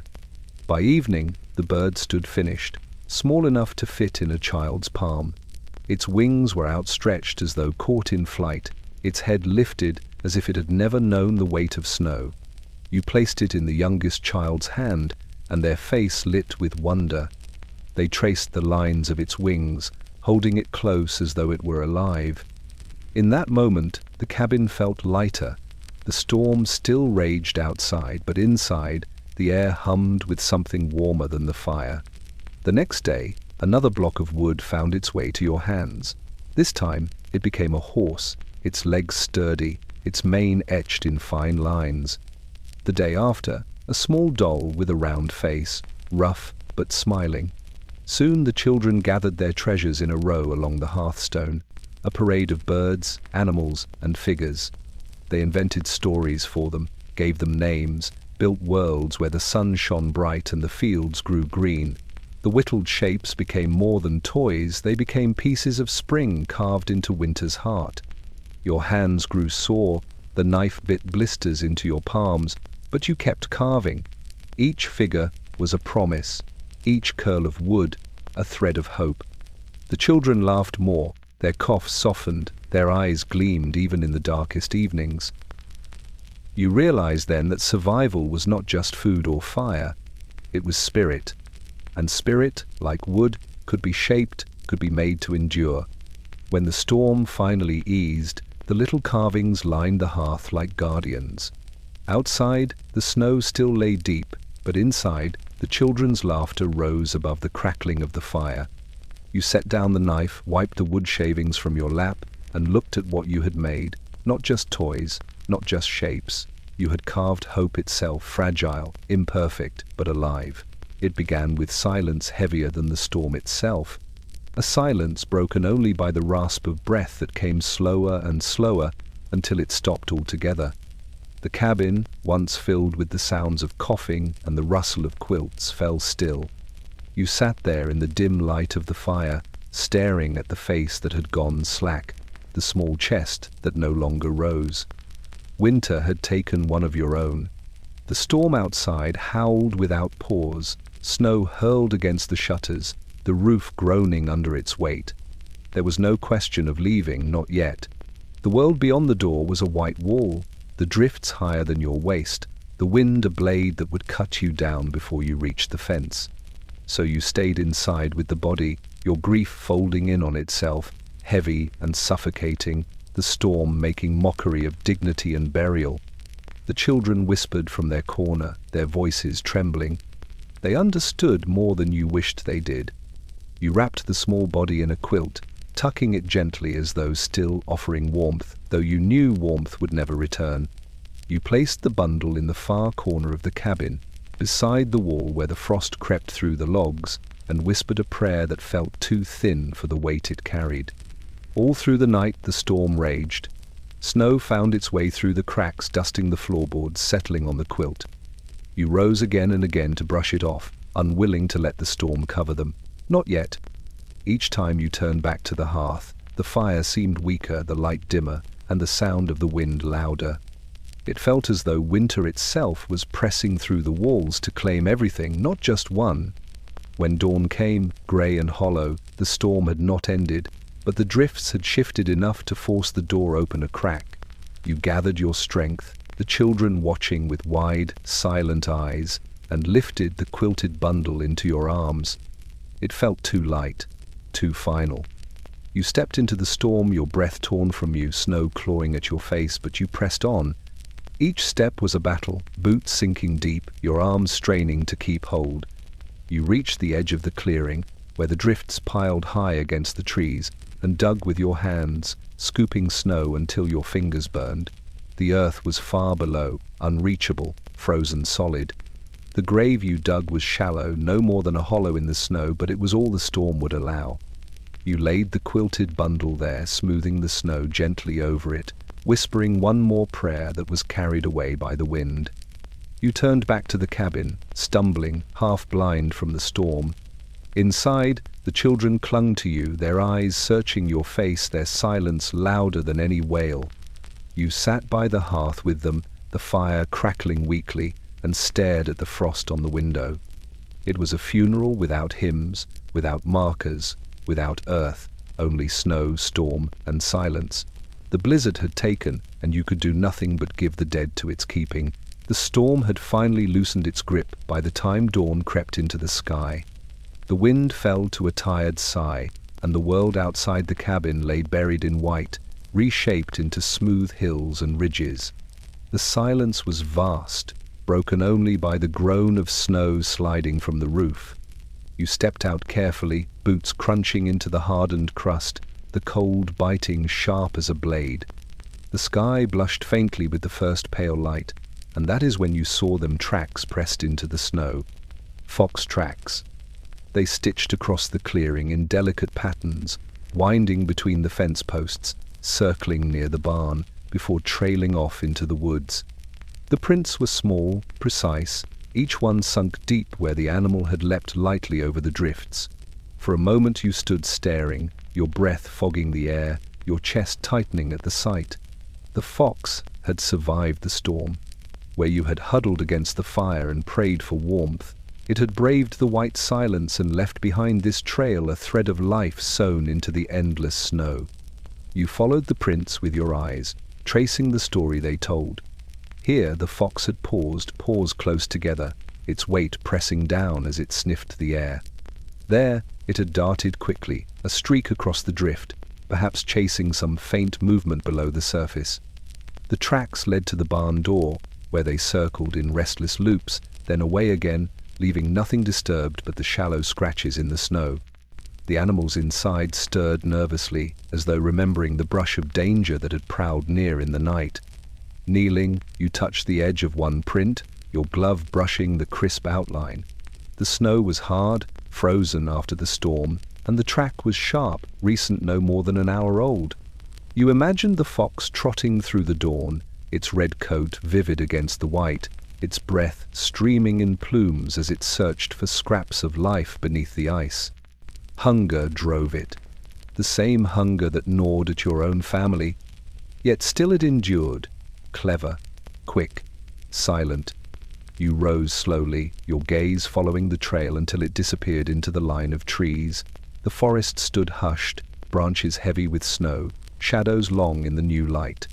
Somewhere within those shadows, the fox moved still, unseen now but present in the rhythm of the world.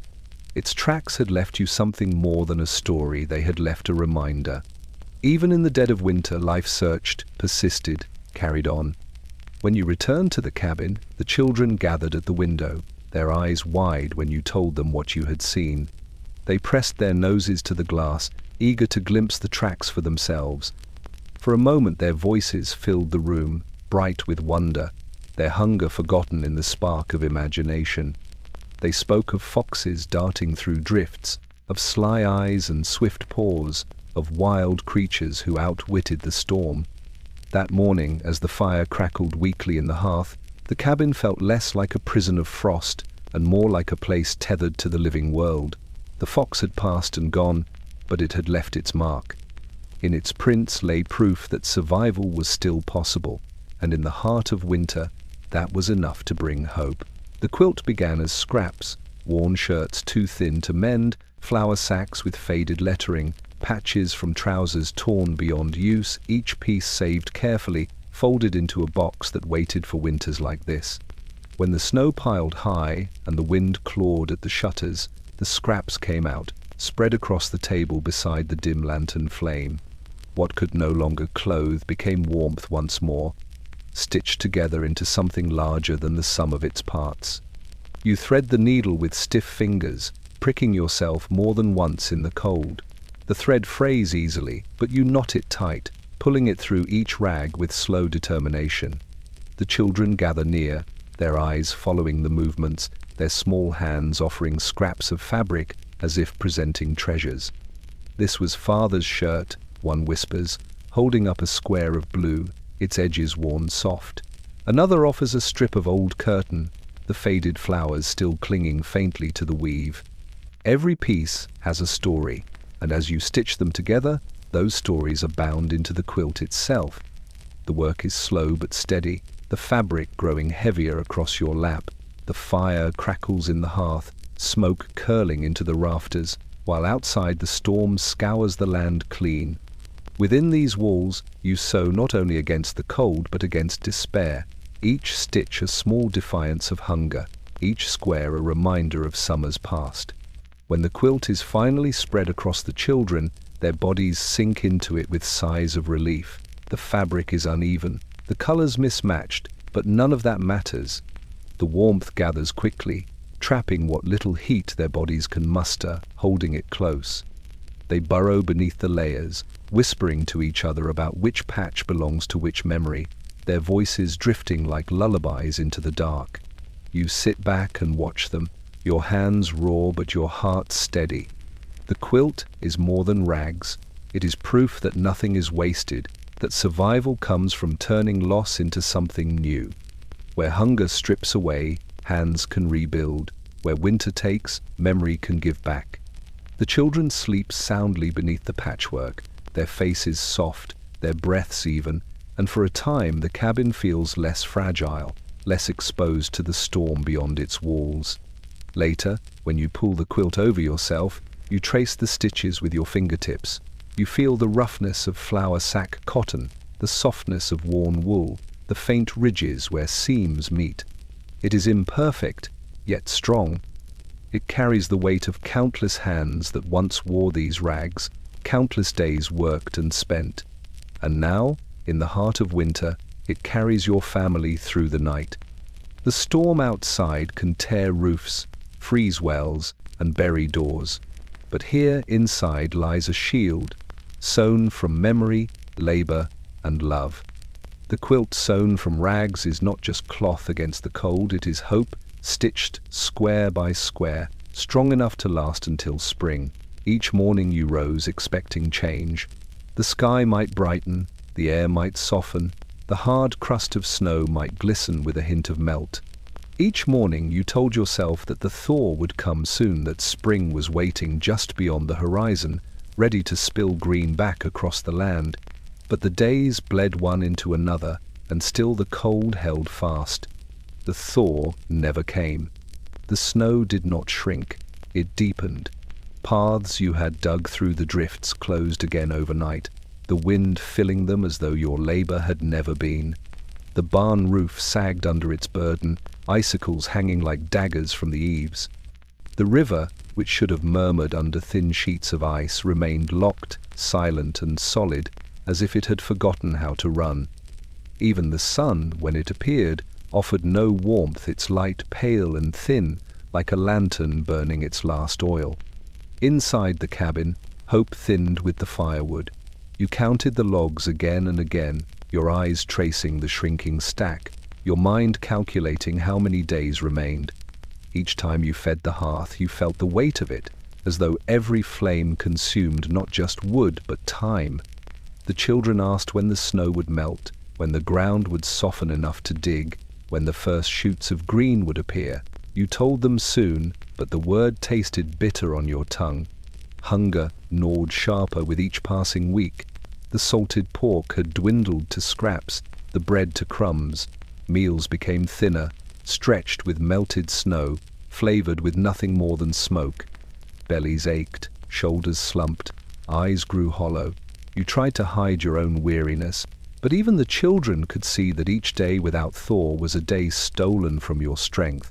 Some nights you dreamed of rain, you dreamed of the sound of water dripping from the roof, of mud squelching underfoot, of streams bursting free, rushing wild. You dreamed of fields turning black and rich, ready for seed, and of the first taste of spring greens, bitter but alive. But each time you woke, there was only the silence of snow pressing against the walls, the frost creeping farther into the cabin corners. Neighbors did not come. Paths between cabins had vanished weeks ago, the drifts now higher than men. Smoke rose from fewer chimneys. At times you wondered if you were the last ones left waiting, if the thaw had come elsewhere but somehow skipped your valley, leaving it frozen, forgotten.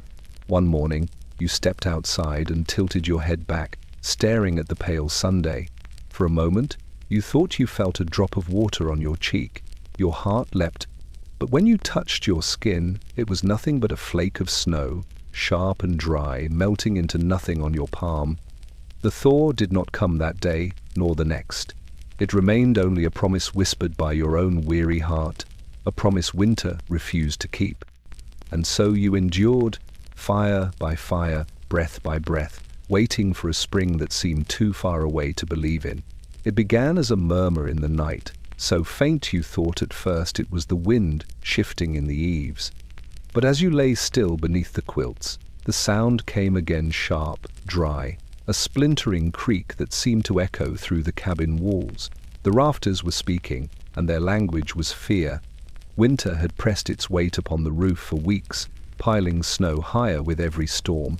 Icicles as long as your arm hung heavy from the eaves, their slow dripping frozen before it reached the ground. By day, you shoveled what you could from the roof's edge, but the storms always returned, replacing what you removed, stacking the burden higher. Now, in the still hours before dawn, the rafters complained beneath that burden, warning of what might come. You rose quietly, careful not to wake the children, and stepped to the center of the room. The fire had burned low, and the cabin was lit only by the faint glow of embers. Overhead, the beams stretched across the ceiling, blackened by years of smoke. Another creak shivered through the silence, deeper this time, like a groan from some tired giant. You held your breath, listening, praying it would not follow with a snap. The children stirred anyway, their small faces peeking from beneath the quilts, eyes wide in the dim light. They had heard it too. You whispered reassurance, though your own chest was tight, and fed the hearth another log. The flames rose, pushing back the shadows, but they could not drive out the sound of strain that echoed above your head. By daylight you climbed to the roof, boots slipping on the crust of snow. The world stretched white and endless, the sun pale, the wind sharp enough to sting your eyes. You dug with your shovel, heaving snow down in heavy clumps, each one striking the ground with a dull thud. The roof groaned beneath your weight, and more than once you froze, listening for that sound again, that splitting whisper that promised ruin. Your arms ached, your breath burned, but you worked until the shingles showed through, until at least part of the weight was gone. Back inside, the beams still creaked with every gust of wind. You sat by the fire, shoulders heavy, watching the children play quietly with the wooden carvings you had made. Each laugh, each small voice, was pierced by the echo of rafters bending above them.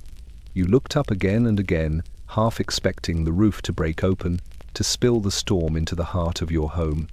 That night, the wind returned, driving snow against the roof once more. The rafters spoke again, slow, uneven, cracking like old bones. The children pressed close, their quilts pulled tight, their eyes following yours to the ceiling. The fire roared, but the sound above was louder still, the reminder that even a home could fail under winter's hand. You did not sleep. You sat awake, tending the fire, listening to the rafters complain. Each creak was a warning, each groan a reminder of weight too great to bear. And yet, somehow, they held. By morning, the roof was still above you, the storm still outside, but the sound lingered in your ears, the sound of cracking rafters, winter's threat, always waiting, always pressing down. The nights were still long, the wind still bitter, yet even as you fed another log to the fire and pulled the quilts tighter, your mind drifted forward to a season not yet born. Hunger gnawed, the rafters groaned, the snow pressed high against the cabin walls, but in your thoughts you walked the fields in spring. You dreamed of planting. In the dream, the earth was soft beneath your boots, dark and damp with thaw, the smell of soil rising rich and alive. You felt it between your fingers, crumbling easily, nothing like the frozen crust that held the world now. You knelt and pressed seed into it, corn, beans, squash, your hand covering each kernel with care. The sun was bright on your neck, the air filled not with the roar of wind but with bird song. Each row stretched out before you like a promise, straight and hopeful, green waiting to wake beneath the ground. Even as you sat by the dim lantern, whittling scraps of wood or sewing patches onto quilts, the vision returned. You could almost hear the rustle of young shoots breaking through soil, almost see the first pale leaves trembling in the breeze. The children would run between the rows, their laughter high, their hands muddy, their cheeks red with warmth rather than cold. They would help scatter seed, though crookedly, tossing more into the air than into the ground, but even that would feel like abundance. The barn, frozen and silent now, would smell of hay again. Calves would stumble on unsteady legs, chickens would scratch in the dirt, the mare would toss her head in the pasture. Buckets would fill not with melted snow but with clear water, drawn easily from a thawed well. The air would carry the scent of blossoms instead of smoke, the hum of bees instead of the howl of coyotes. In those dreams, meals were rich again, bread baked golden, beans stewed thick, butter churned smooth, all born from the soil you worked with your own hands. You imagined sitting at the table with the children, their bellies full, their eyes bright, their hands busy with food rather than clutching at hunger. Each seed you planted in the dream felt like insurance against nights like these, against the endless gnaw of winter. But the dream always ended the same way. You woke to the crackle of the fire, struggling against the cold, to the frost creeping across the walls, to the cough of a child stirring beneath quilts.